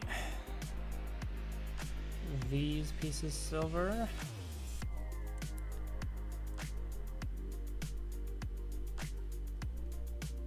Alright, I'm feeling more confident about this color separation now.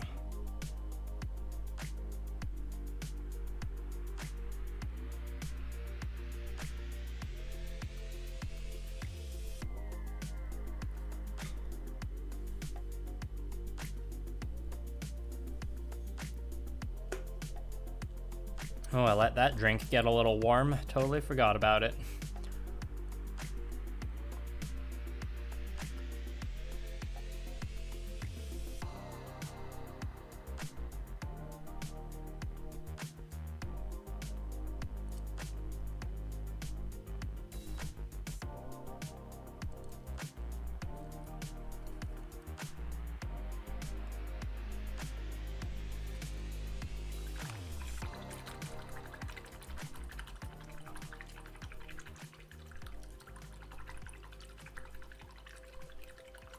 Oh, right, I remember that. I've watched, or me and Blue Parappa have watched the first few episodes of Gundam Breaker Battlelog. Yeah, that would be cool as a kit, too. Yeah, the main antagonist did kind of become a Redditor. Was that 6 burps or 5 burps? I think that's only 5 burps. Yeah, Dawn, it's important to finish those kits you start first before moving on to new ones. I have a hard time with that, but more when it comes to painting, not building. Have I ever thought about using metal accent parts? I haven't. There's a kit that I knew I wasn't gonna paint, or only like paint a little bit. I'd consider it. I haven't really seen them at the shops I go to that often. It would depend on the price, but I think they're pretty cool. I'm a fan of like little things you can do without painting a kit to like enhance the look. Like my real grade Ava 2, all I did was repaint the orange parts to a metallic color. And then everything else I just like, you know, panel lined and top coated it. I did a few tiny detail paints as well, but I didn't like fully paint that kit or anything. Just a few little things to bring it to the next level.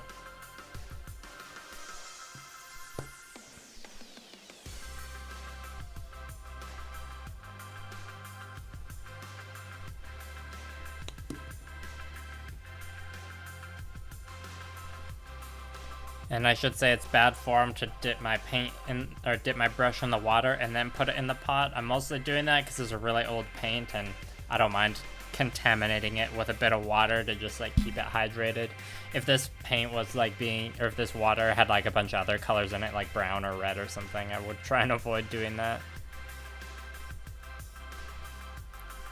But it's my paint, my rules.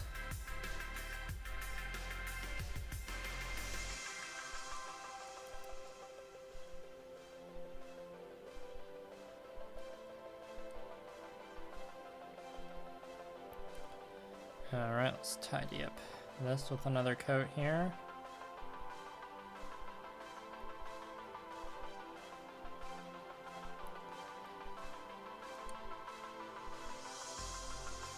Yeah, Blue Parappa picked up Live Lance Heaven from Gundam Breaker Battlelog, because you know she has that collection of Death Scythes.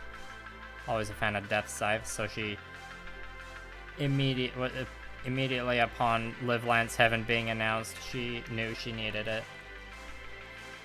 Because, you know, Live Lance Heaven next to Death Scythe Hell, what's not to love about that? And the Live Lance Heaven kit's, like, pretty cool, actually. It's got some sparkly pieces. It's definitely asking for some nail art products to be applied to it. That's what we think, anyways.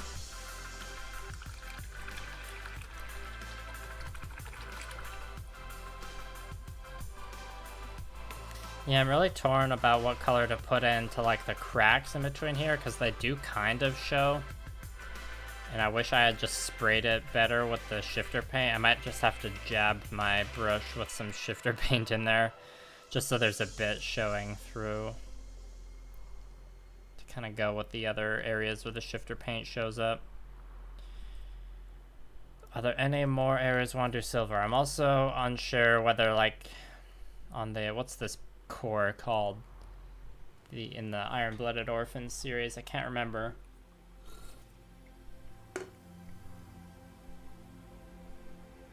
Yeah, I can't remember what the fancy reactor core that the Iron-Blooded Orphans Gundams have. Under $15 for accent parts, and most are thrusters. Alright, that's not too bad.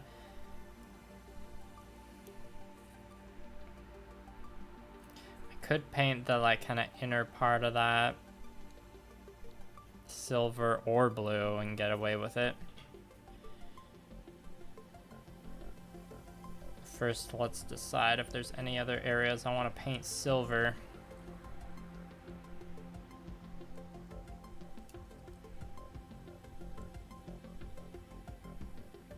Ahab reactor, thank you. Yeah, that's what it's called.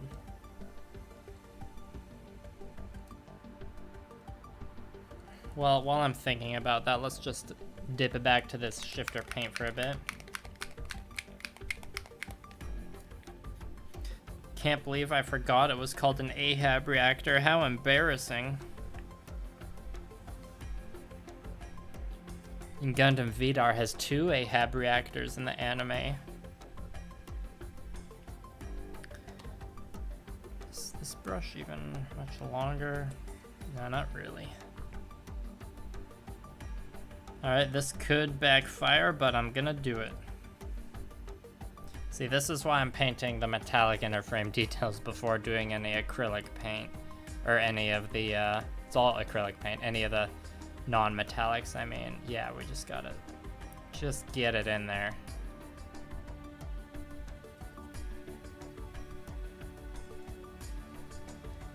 These are just paints that barely, or sections that barely show through the cracks, so it doesn't have to be smooth. Oh yeah, see that part? It's already got some on there, that's good.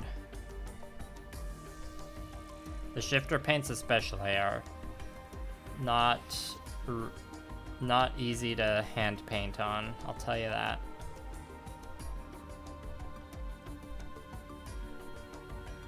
Yeah, and you see there's some bubbles in there I gotta smooth out too.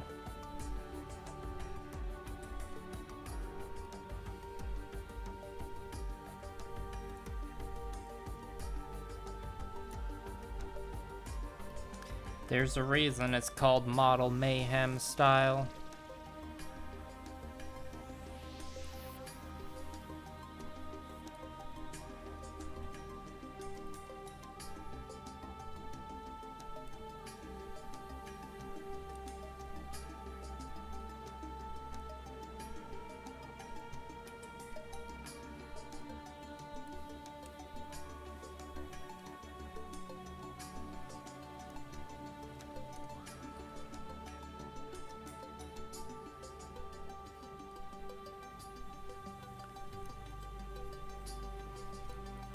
Okay, that's probably good enough. Maybe I'll have to go back and do a second coat later.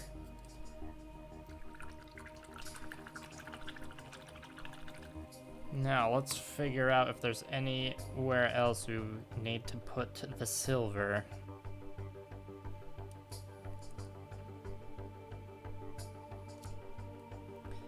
You know what, I might...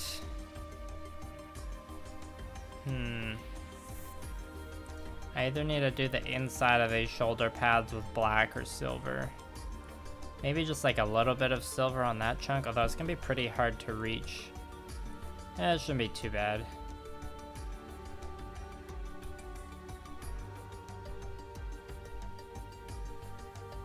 Yeah, and I need to decide for this part here. I'll probably just leave that as the purple.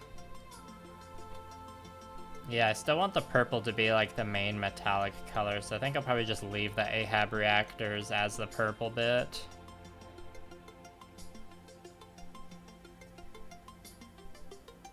Yeah, so I don't think... Okay, so we'll just do the inside of this part of the shoulder silver, and then maybe these side pieces will just get a little black on the inside there, and just leave it black because it really doesn't need to be anything else. It's barely noticeable. I do need to just do a little touch up here.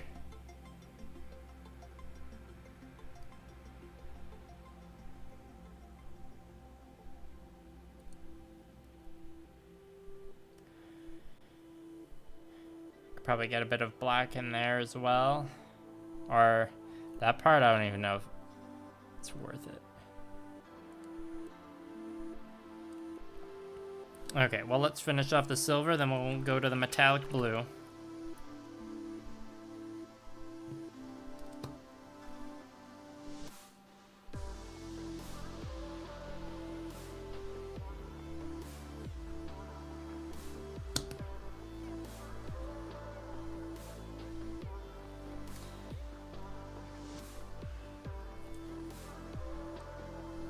Okay, this is gonna be a little tricky.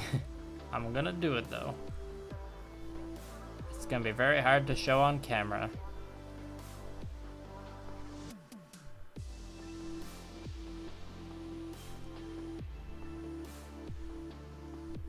Oh, that paint is a little too thin, Liam.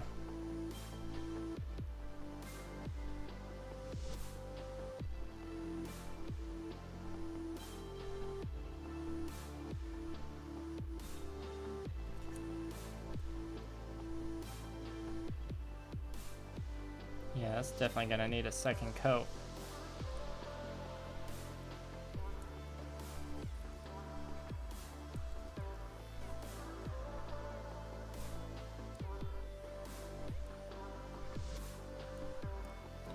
Yeah, I can definitely say I'm experimenting with the colors on this one.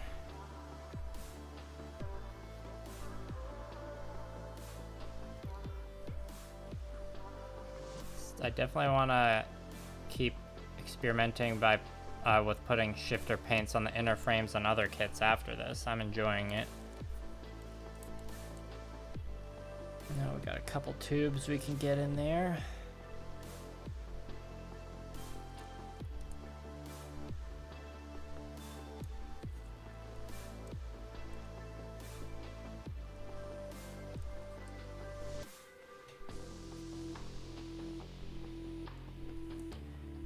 Back to here, give it another coat.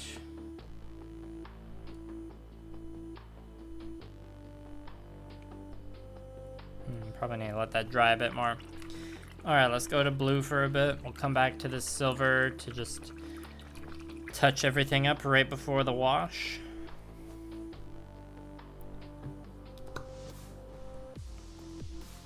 So what's everyone else working on tonight or doing? Or are you just listening to my soothing monotone voice? Oh, I just put more silver on the palette even though I said I was gonna do blue. Whoops. Are there any silver areas I could touch up while I'm here? Yep. Can't let it go to waste.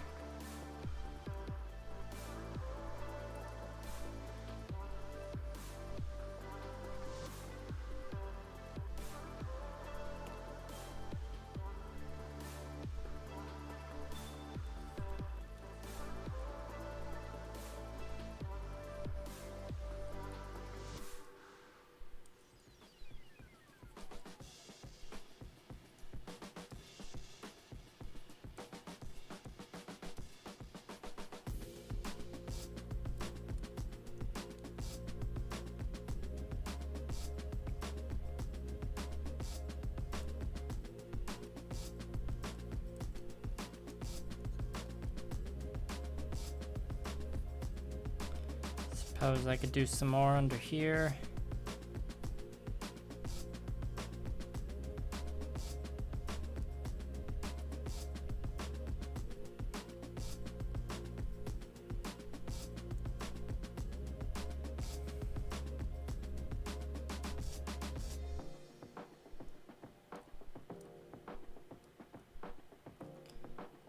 Yeah, this is gonna be a pretty long project. I think I'll be getting a lot of live streams out of it, I hope.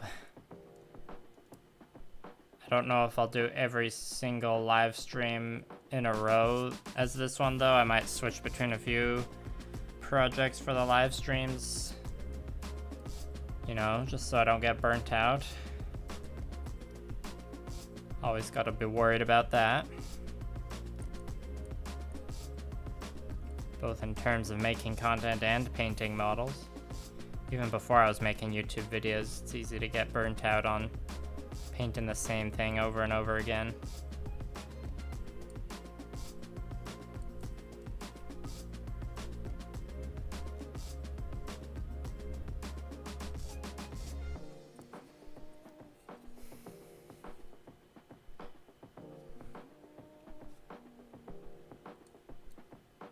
Yeah, I definitely missed a big chunk on this part.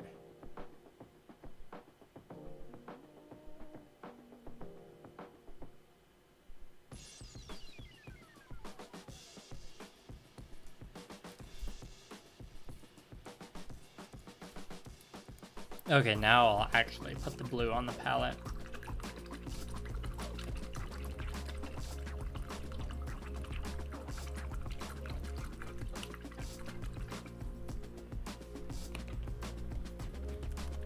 This blue needs to be shaken pretty hard. This water's looking nice and funky right now too.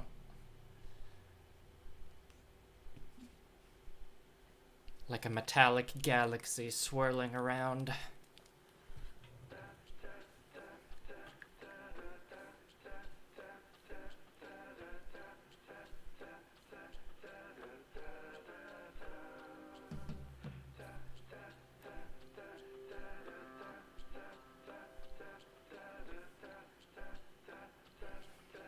Clean up the gunk around this nozzle, because that's good paint too.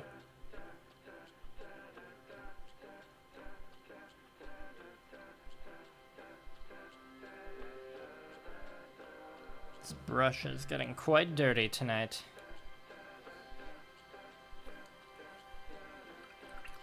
Very nice, Nathaniel.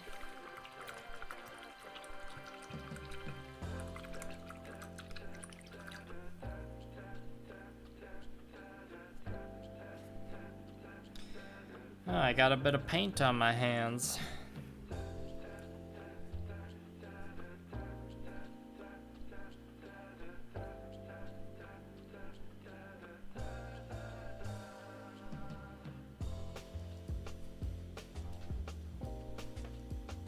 Alright, I'm pretty sure I know where all the blue is gonna go here.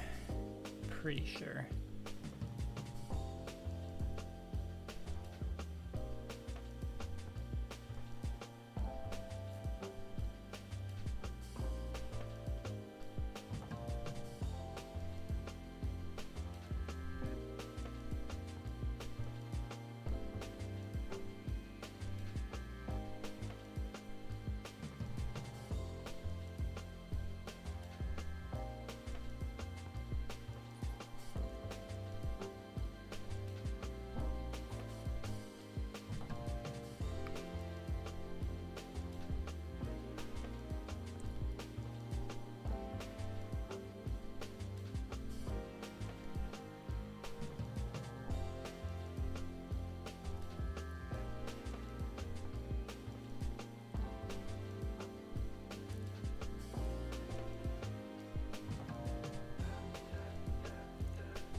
Yeah, that looks pretty cool.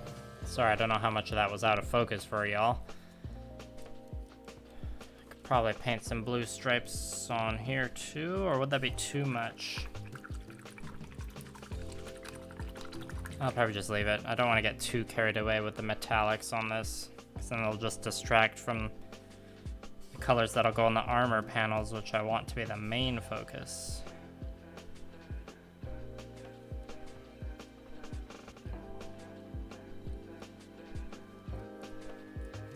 On to the other arm.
Oh, out of focus. Sorry.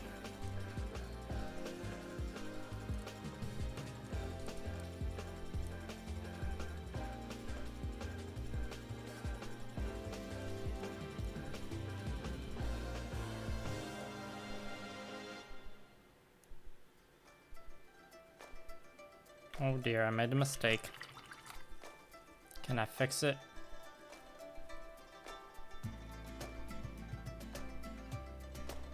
Yes, kind of.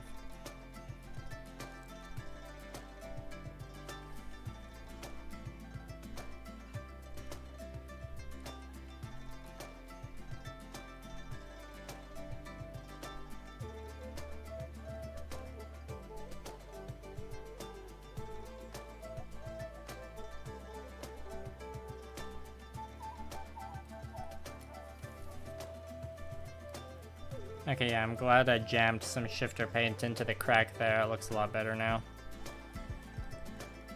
Oh, I probably could have painted that one area silver. Maybe I'll go back and do that later. Oh, you made it, Taz. Welcome. Glad you could come. What's good, man? How's your 2022 going so far?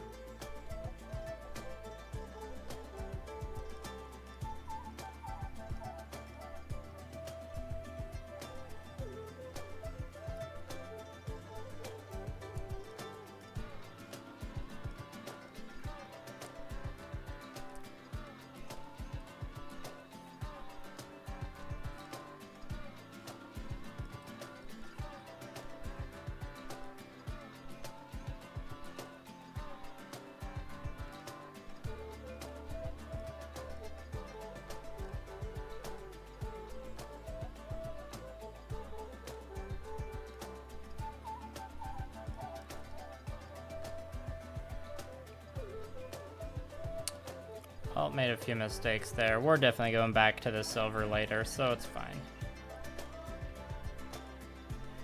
Back to work with students and COVID spiking. Yeah, the COVID sure is spiking right now, that's for sure.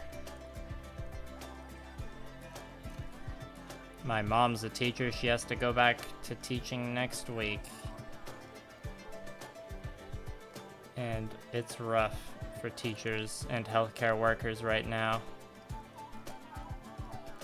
with the way the governments act and where I live. That's kind of been the story of the pandemic in many countries. What can you do though?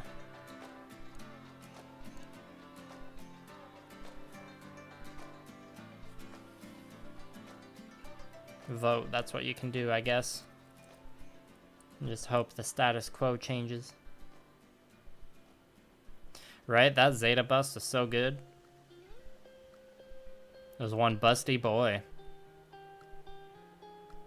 My consciousness was even temporarily transported inside that bust.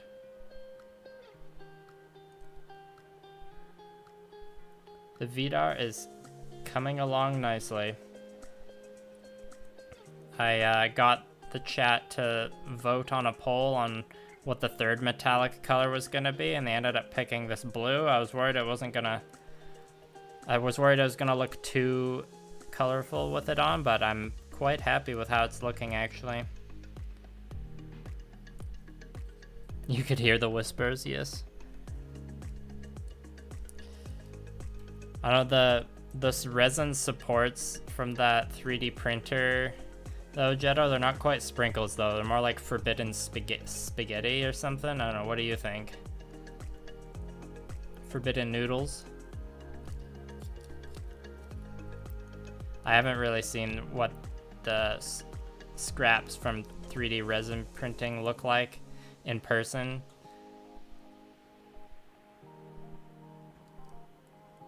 I've only ever witnessed like the filament printers in person.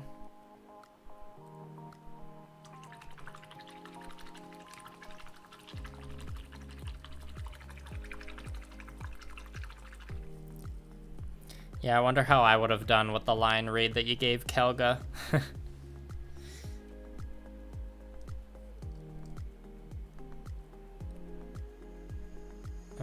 Anything else on the front that I want to paint blue? You know what, maybe I will paint these stripes in here blue.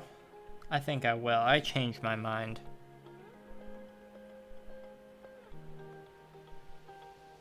Forbidden Pocky? Yeah, that's a good one.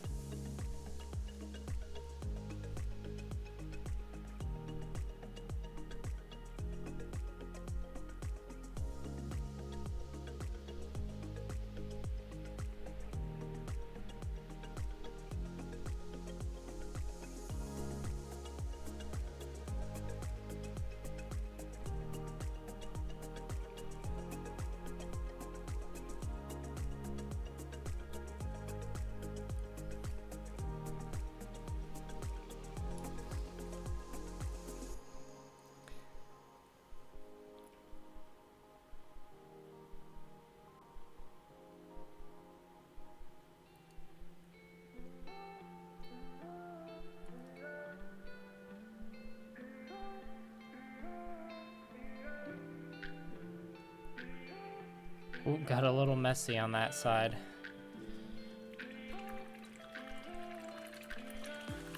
They sure are wild, Christopher. It's gonna look a lot different once I start painting the non-metallic parts on the armor. We'll see if it gets more wild or less wild.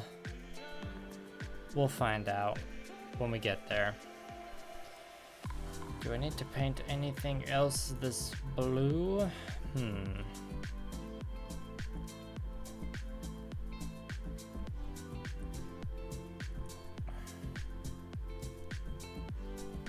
I think it's time to move back to the legs.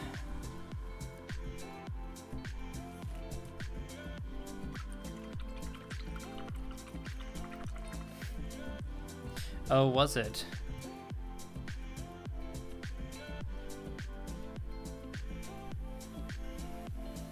I thought Kelga was denying which parts of the script. Or those, the horny parts of the script. He isn't here to defend himself.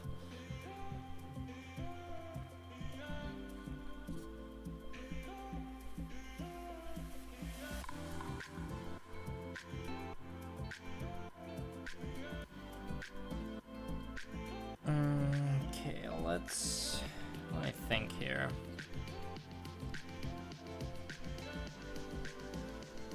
I think we'll have to go back to the silver. We'll finish off the silver blocking on the legs before we go back to the blue.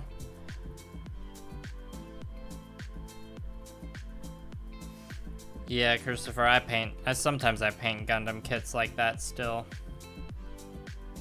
In the traditional way where it can move around. But at the end of the day, I'm still more comfortable with a paintbrush than I am an airbrush.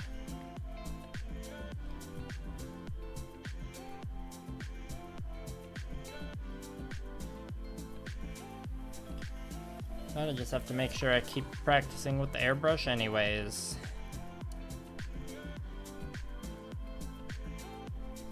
well, let's start at the top and work our way down.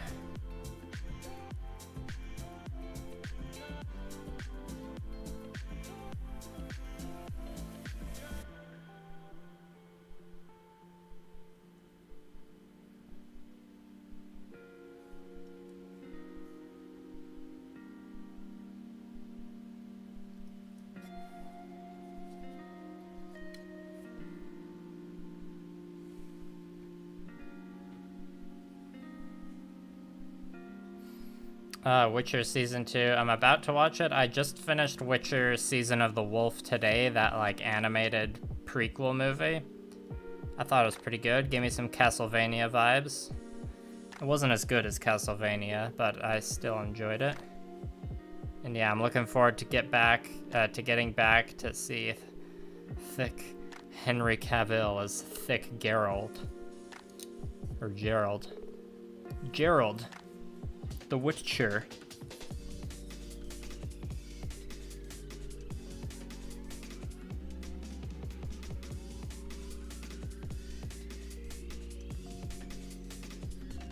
I enjoyed season 1, so I'm looking forward to it. Blue Parappa doesn't watch The Witcher with me though, so it takes me a bit longer to watch it. Just gotta watch it on my own. And, you know, it's one of those high production quality shows, so I can't exactly watch it while I'm painting something because it's too distracting. There's too many cool monsters and sword fights and stuff. And, you know, thick Geralt and his bulging muscles.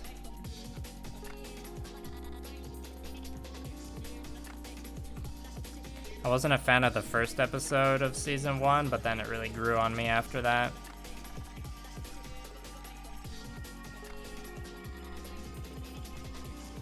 And I haven't played any of the Witcher games either. Although I understand they are very good.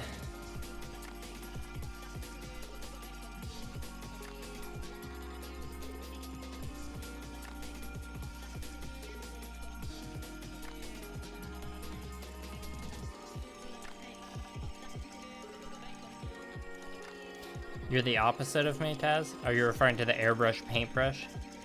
That's what I'll assume you're referring to. Hard G. Okay, Geralt.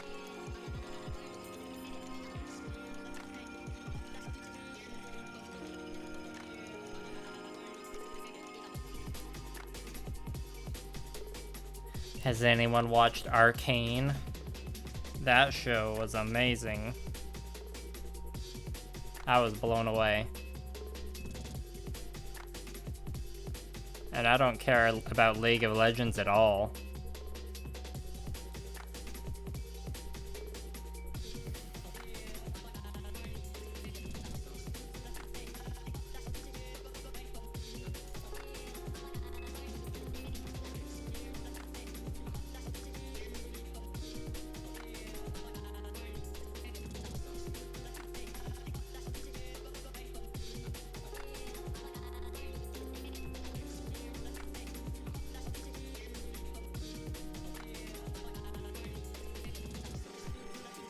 Oh, I failed to understand what hard G was.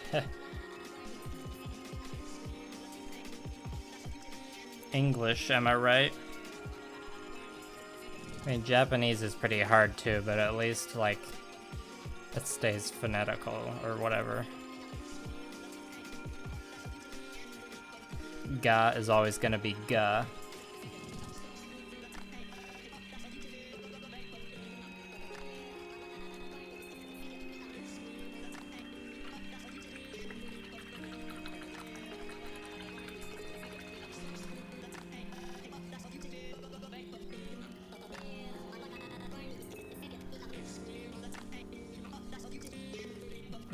More on the palette. Arcane and the Membrane. Oh boy, it's Devin O'Kanderard. What up? Thanks for coming.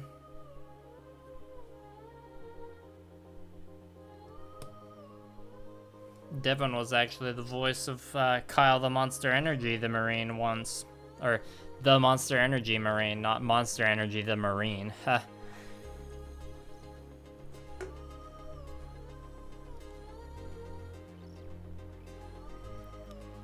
Yeah, Taz is like, is it GIF or GIF?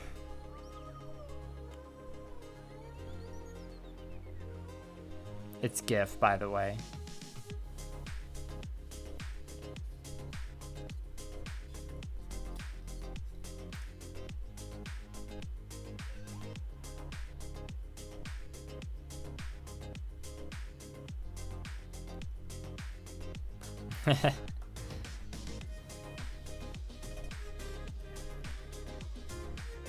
Yeah, like most of the time, I'm the Monster Energy, or I like voice all the characters other than Blue Parappa, but occasionally there's been 2 other people who've been Monster Energy Marines. Devin Okander Art is one of them.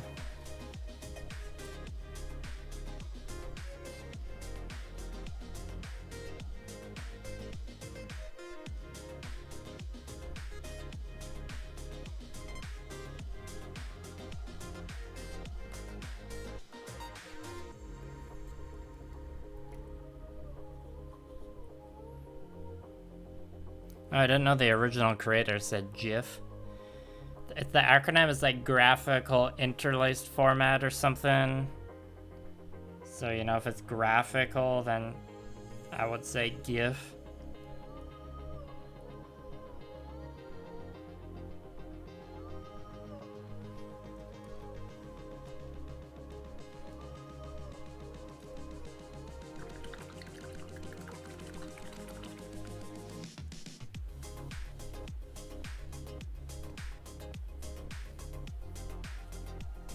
Glad you're enjoying it, Devin.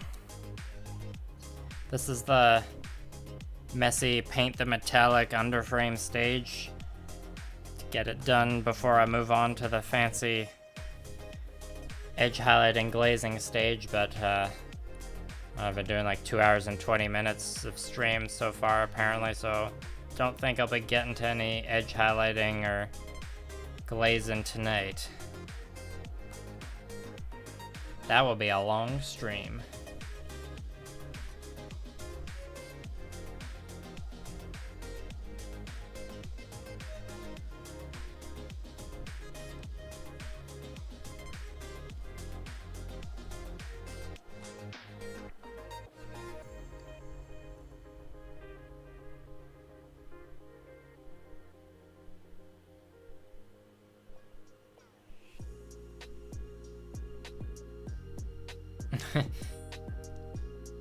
Is it your typo for new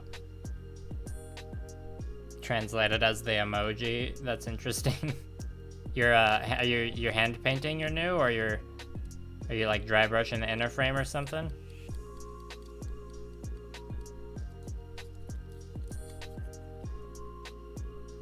You're doing that alongside your Zazabi? Zazabi? I guess it's Sasabi. I think. I don't know. I'd have to check the box. I have the real grade Sasabi in my backlog. I have no idea what I'm gonna do with it though.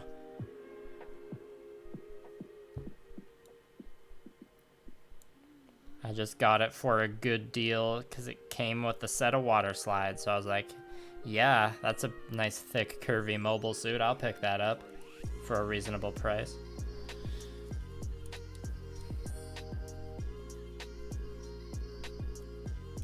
A lot of people say Gunpla is expensive, but when you compare it to the price of Warhammer, it's like quite good value, considering how big and intricate the model kits are. I mean, don't get me wrong, Warhammer has really good sculpts for the price you pay, but it doesn't always seem worth it depending on the model. Depending if you're like comparing the weight of plastic you get to the dollar.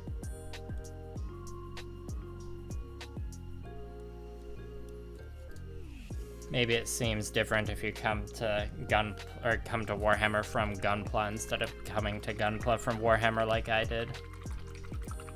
A Geralt Gundam using the Barbatorus, that could be pretty cool. Oh, all-in-one diorama, that sounds pretty exciting. Looking forward to that video.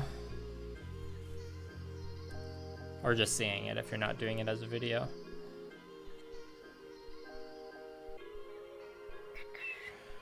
Let's see, any more silver details I want to paint here? I don't think so. I guess I could do a little bit there.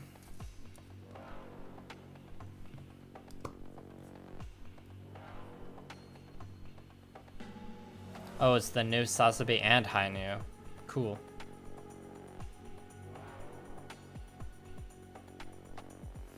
Yeah, oof is right.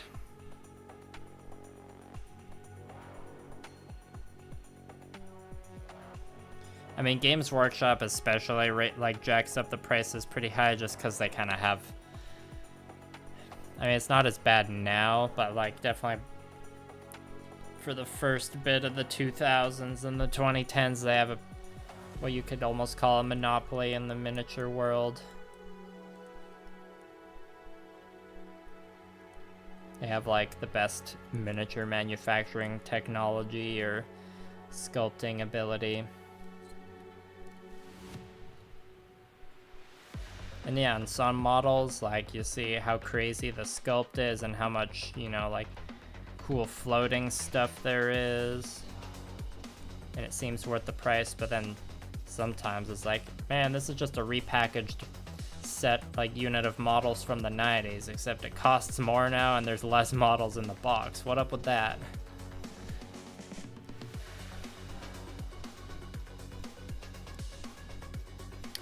Prince. Yeah, I don't really have the space or the resources to get my 3D printing on right now, but I totally get the appeal of it. It's super cool.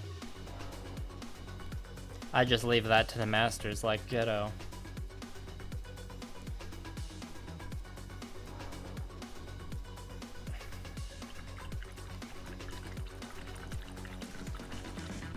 Oh right, I was gonna do these two rectangle sections. Then we'll move on to the blue.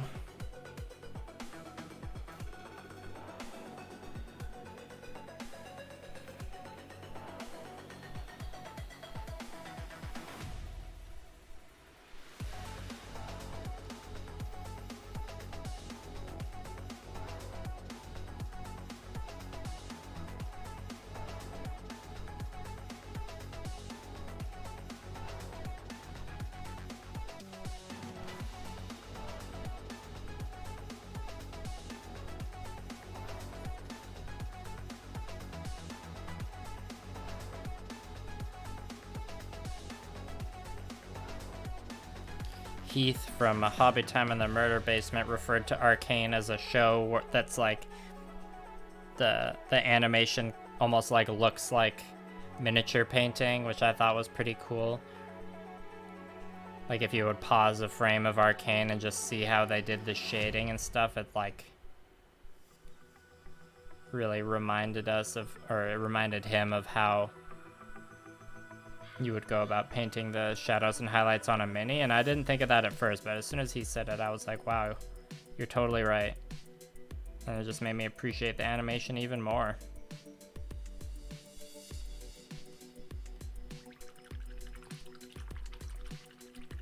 Ah, that's rough, Nathaniel. Yeah, Kelga's Kratos Zaku. That was a good video. Alright, on to the gunmetal blue again. Oh, hey, Bo. Oh, thanks. Glad you appreciate the nails. Sorry, I missed a few messages there. Let me catch up.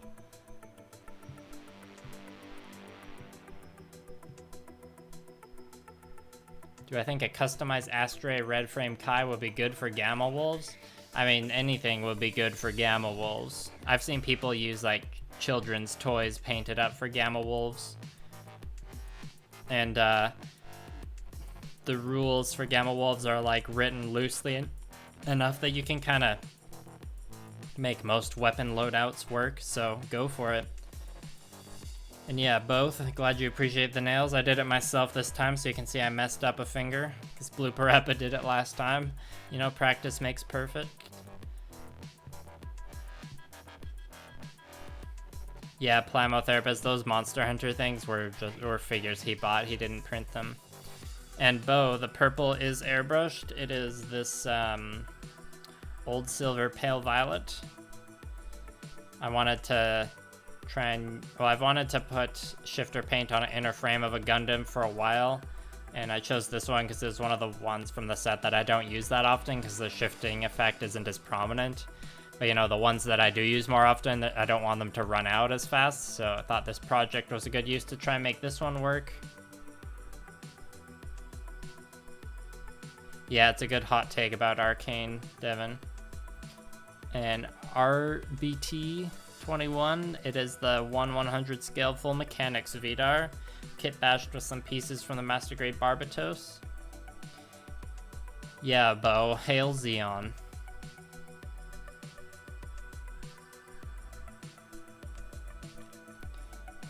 Elk, I also love my 1/100 Vidar, but I did not love how flimsy it is. So that's why I'm painting it in the style where I glue the pose in place. I mean, I didn't mind that it was super flimsy because like it's not a master grade. Like if I had spent master grade money on it, I would be pretty disappointed with how flimsy it was, but it was like full mechanics, so only a little more than a high grade. Which is acceptable to be a little flimsy.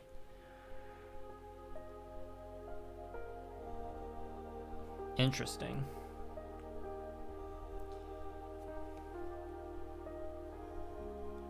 Yeah, I need to get one of my, what do you call them? A kit that you're always looking for but can never find is that dual pack that Taz has that has the 1/100 Gushin and the, not the full city rebake, the one that Ekihiro pilots.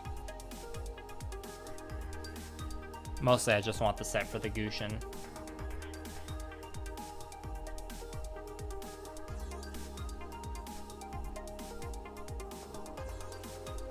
Yeah, but now that I think of it, it's kind of hard to describe what the Xeon kits are like. They're like kind of curvy, kind of like evil looking.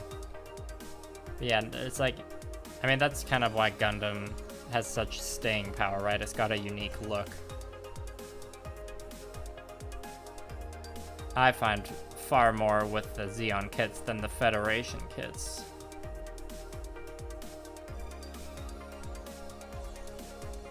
But that's just me. I know some people enjoy the RX-78 a lot, but I'm like, why would you build an RX-78 when goofs exist?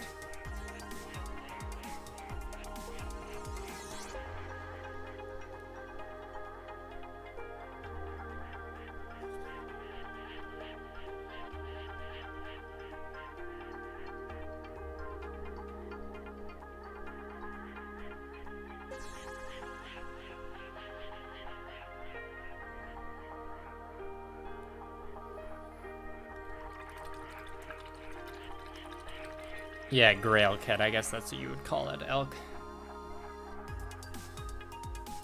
Yeah, that's the problem, Sage. There isn't a Master Grade Vidar yet. There's only one Master Grade IBO kit, and it's a real travesty. We need more.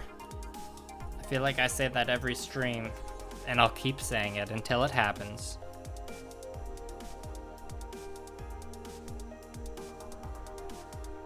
Oh, that sounds cool, Elk.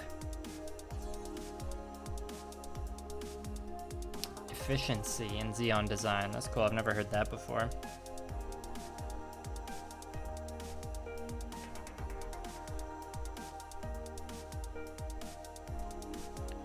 They're just so styling.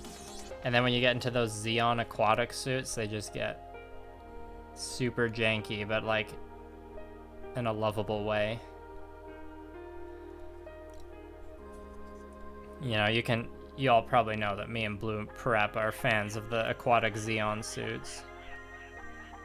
And if you watch my last video, got a peek into my backlog, you might have spotted a high GOG in there.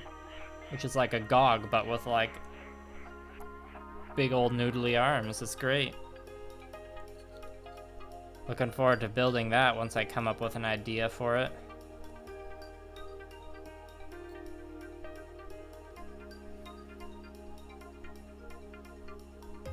Yeah, literally any other IBO and Master Grade Taz. It has to be coming, like. Master Grade Barbatos was so successful, and the show was like decently successful. Got 2 seasons. That'll happen eventually. It's just a matter of time. And with the amount of detail in the Master Grade Barbatos kit, you know, I've heard people say that there'll be a perfect grade Barbatos.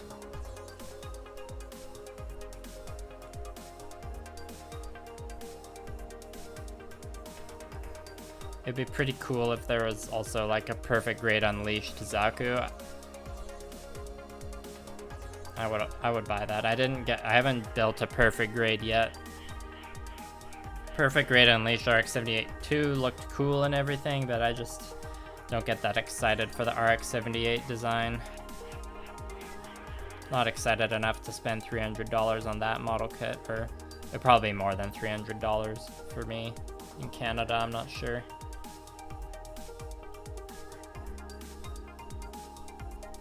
I think the Thunderbolt redesigns are pretty good. I've like watched the first part of Thunderbolt more than I've watched the second part.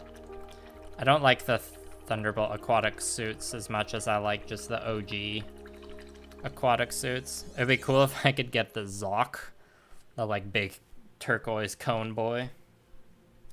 I'm not like the Ack guy isn't my favorite aquatic suit though. But you know, they're all pretty fun. Alright, what's gonna get the blue next?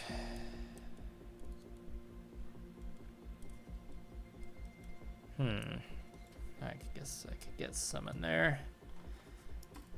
Should probably just do a little check like this.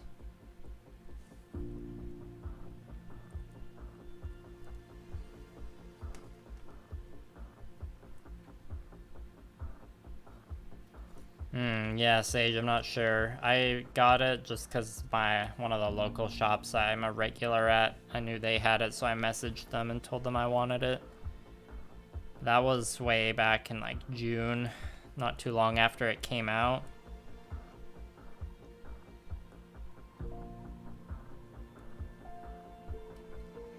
And yeah, that's a P Bandai set, so it might be hard to find now. You might just have to like get yourself on a waiting list for it, and so when it does get reprinted, you can snag it. Okay, let's paint this hydraulic section blue.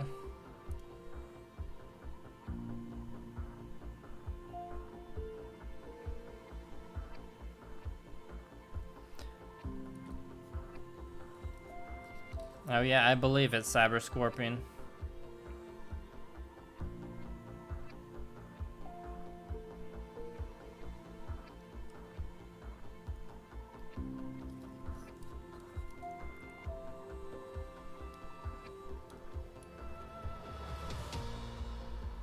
Yeah, Gunpla is definitely suffering from the global shipping supply line issues right now. I mean, what isn't? I'm sure, I know, or I heard from my local plastic crack dealer that Bandai is like a little behind schedule on their Gunpla releases. If you're in any like Facebook groups or Discord groups for your like local Gunpla community, you might be able to like message there and see if anyone's willing to sell you one out of their backlog. You could give that a shot.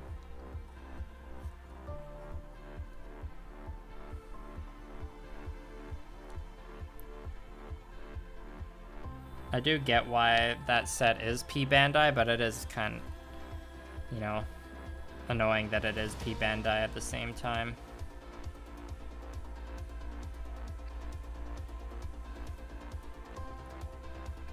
I guess it would be hard to justify an expansion set like that being a regular release.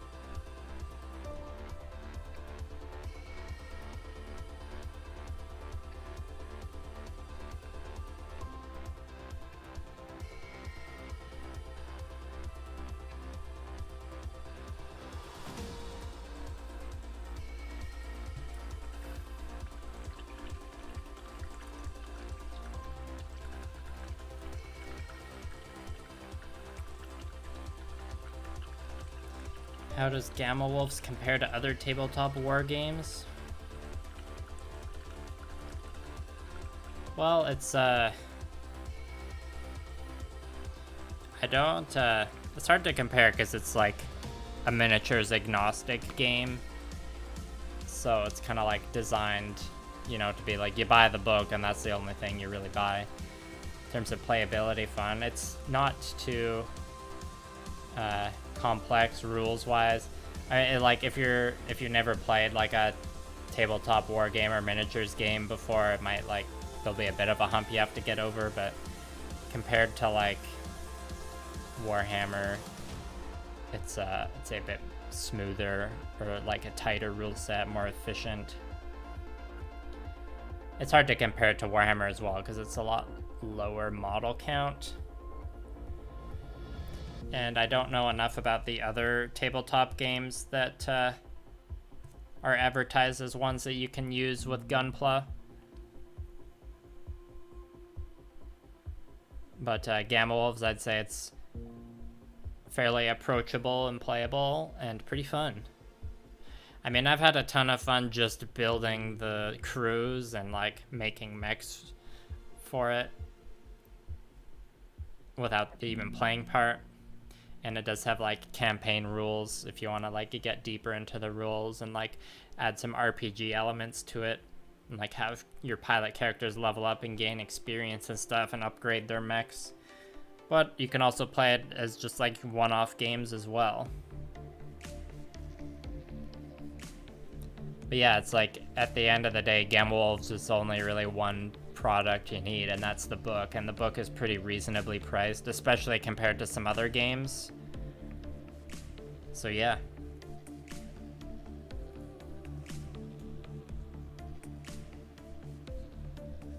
Compared to other mech games I know of, like BattleTech, it's more simple and approachable.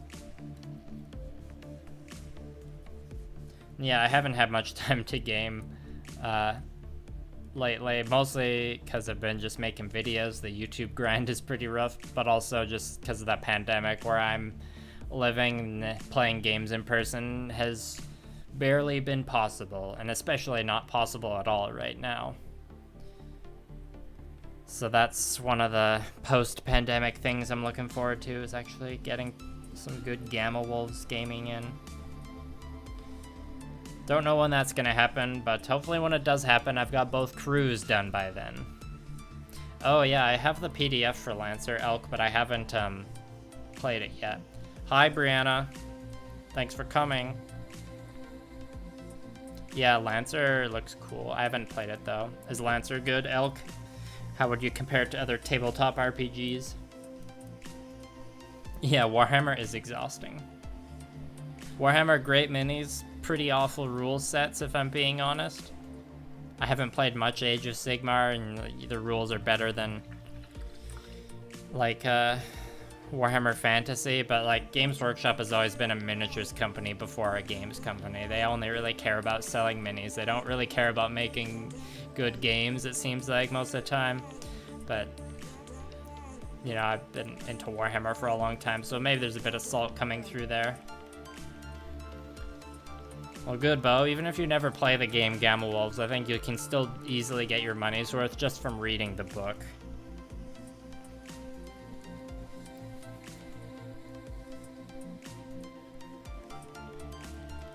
One of my nerd dreams is to meet the author of Gamma Wolves, Ash Barker, in person and play a game with him. I've been following him on YouTube for a while. For years, actually. He puts out a lot of battle report content, which is not easy to make. I think I'm getting a little tired of painting the legs. I'm gonna move on to the hands for a bit. Whoops. We're getting close to the... I got about 20 minutes left before I hit 3 hours. I didn't decide how long I want this stream to be in general because it's my first one back. Getting a little tired though. Yeah, the sparkly paint water is very good. Just look at it. I love me some good paint water content, but when I'm painting with all these metallic paints, the paint water content is especially good. Let's get a little swirl going on there. Ooh. Yeah, Stargrave looks pretty cool, though. Stargrave and the silver bayonet. The, like, miniatures agnostic games are, like, one of the trends coming out of the tabletop games industry lately that I'm very much into. Because, you know, a lot of us, we already have a ton of minis. So, being able to just buy a bunch of random books that we can, like, use all of our minis in, it's great. Okay, I gotta read these comments about Lancer now. Easy enough to teach new players, good. Mechanical depth for people that want it, good. Yeah.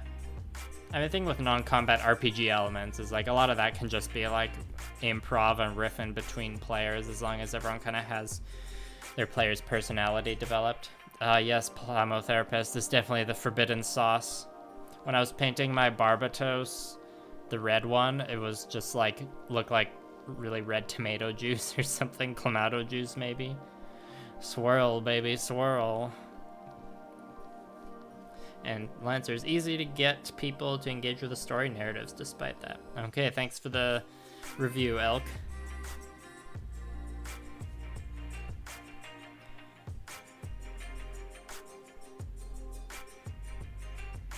Yeah, I don't even know what parts of the hands need metallic paints.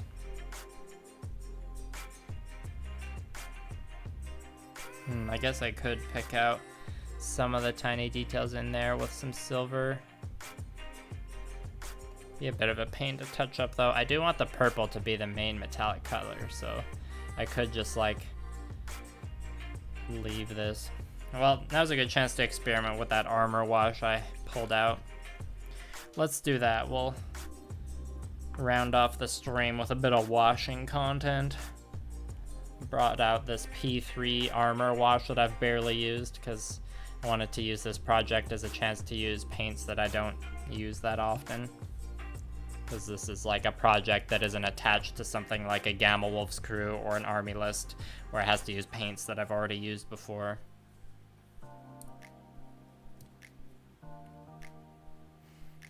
Oh yeah, airbrush slop cups. That's a bit different.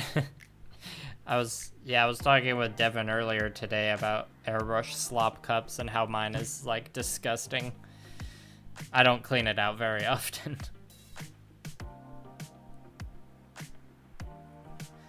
All right, let's just put this armor wash onto the hand and see how it looks. Thank you, XSOS shot.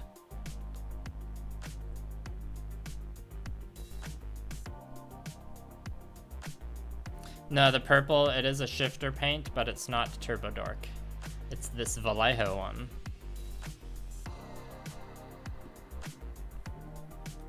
So it's one of the paints that was in that shifter paint video I put out in December.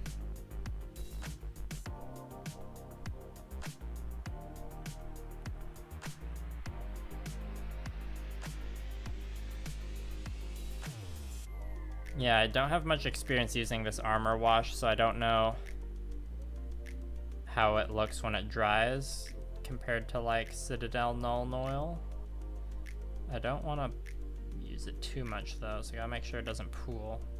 Like I'm probably going a little too ham with it right now.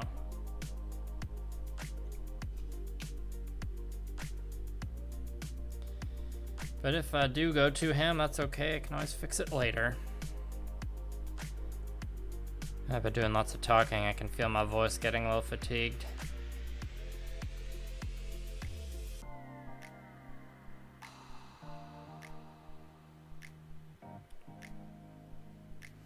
If this dulls down the metal a bit though, that might not be so bad though, because I do want the main focus of this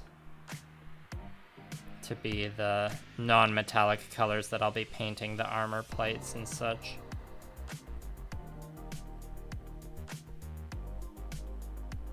Alright, thanks for coming by, Taz. Take care. See you next time. Give your dogs a pet for me.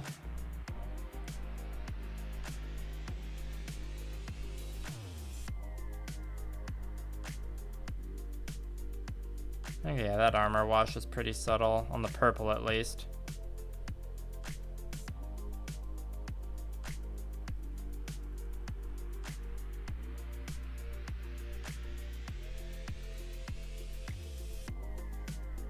Let's just perch that somewhere to dry and do the other hand.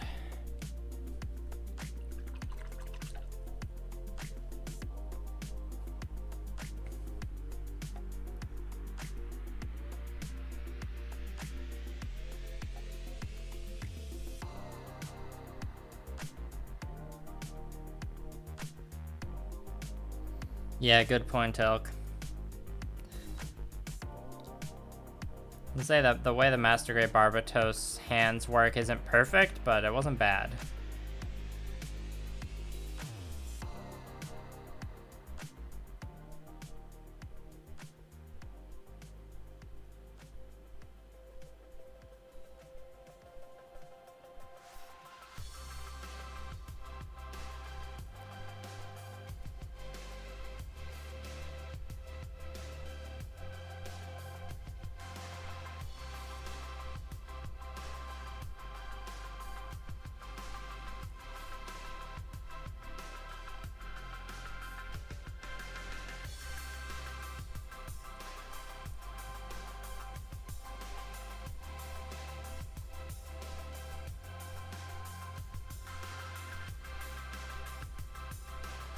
Glad you like it, Bo.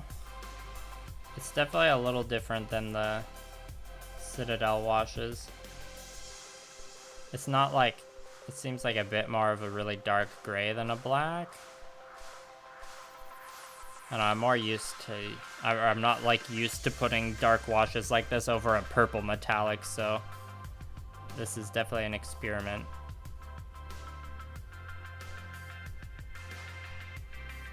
Yeah, awkward at best, definitely.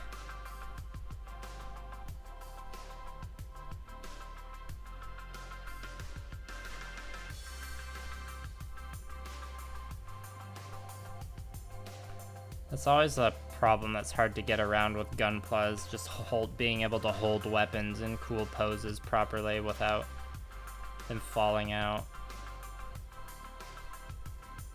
Hence why I end up gluing some of them.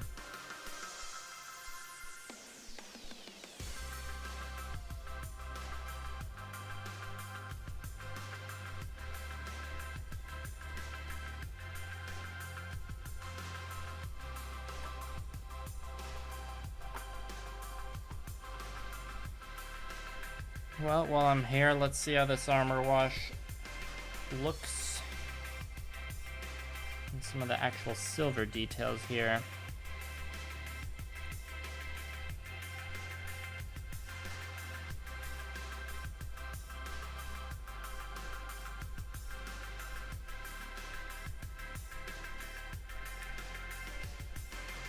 I think once I'm done using the armor wash that's on my palette right now, I'm gonna wrap up the stream.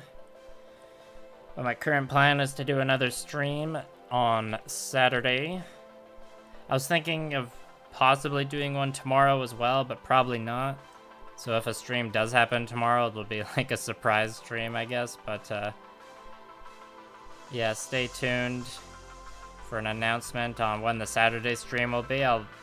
I'm aiming to do it like during the daytime for me, so that'll be during the evening for some of you. Like I said in the post, I want to try and spread out the streams at different times to be friendly to different time zones.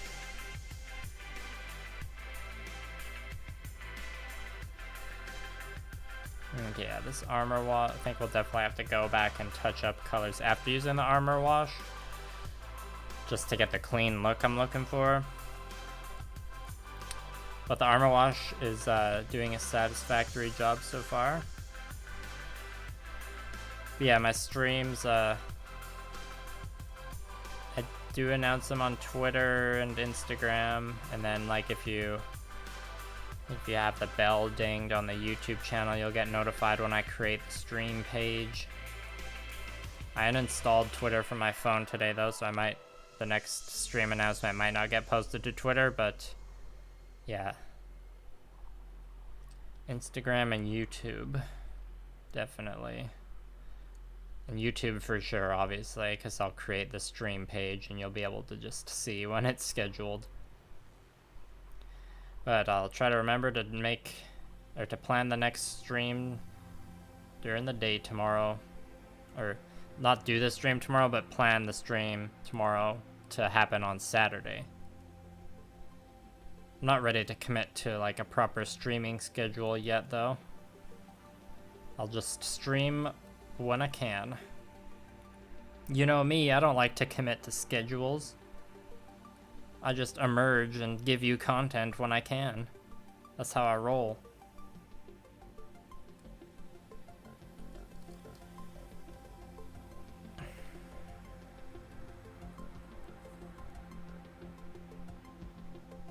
Thanks, Dan, with the plan. Yeah, Elk, I like the tall geese for that as well.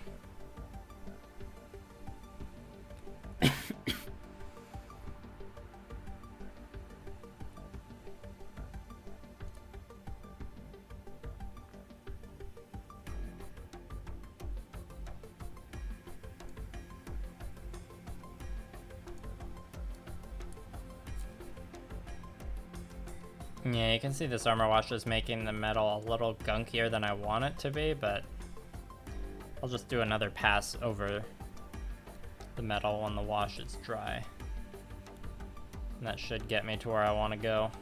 Or yeah, like these sections here, these will really benefit from the armor wash. Yeah, good old black wash over chainmail. Never gets old. For me, anyways.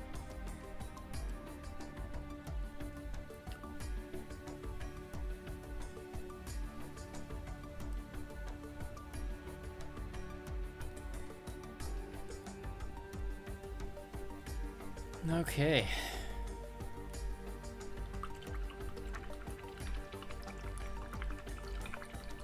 Alright, well, hope you all enjoyed the stream tonight. Do you have any questions? How's the brush ASMR with the water? Oh, now we got a good bubbly swirl going on. There's some stream content for ya. Ooh. My dirty paint water Tupperware. This is probably one of the most exciting paint waters I've had. And it's mostly thanks to this gunmetal here. Was it, yeah, just gunmetal blue. Makes for interesting paint water.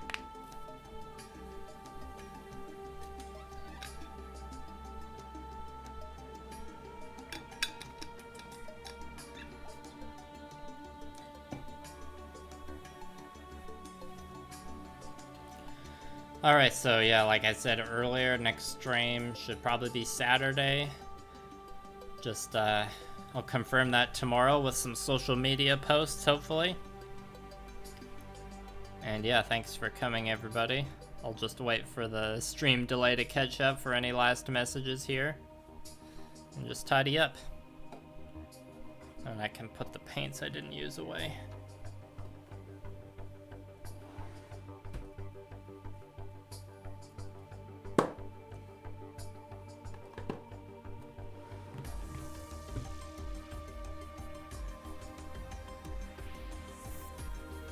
Oh, and I guess I showed it off at the beginning of the stream, but here's the pattern I've started to block out on the base. I don't know what colors I'm gonna paint the base yet, because I want to finalize the color scheme of the mech itself first. I'm very much doing this project by feel. I'm just picking the colors as I go, somewhat. Thanks for coming and enjoying the content, BB.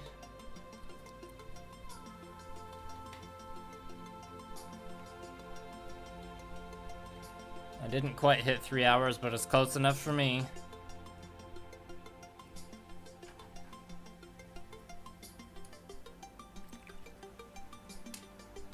Eventually I'll add more music to the background music playlist too, but can't promise that'll happen for next stream.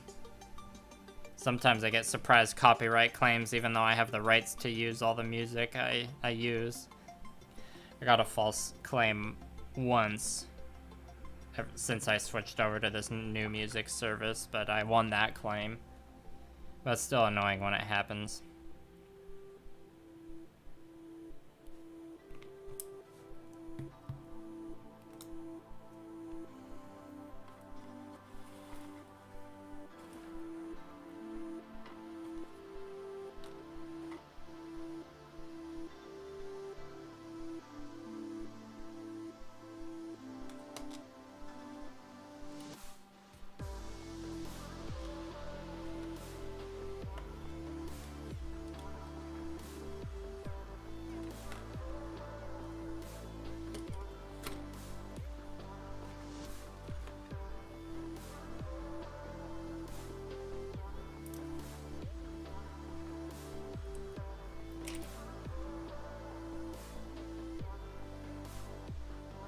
Alright, well I think on that note I'm gonna end the stream.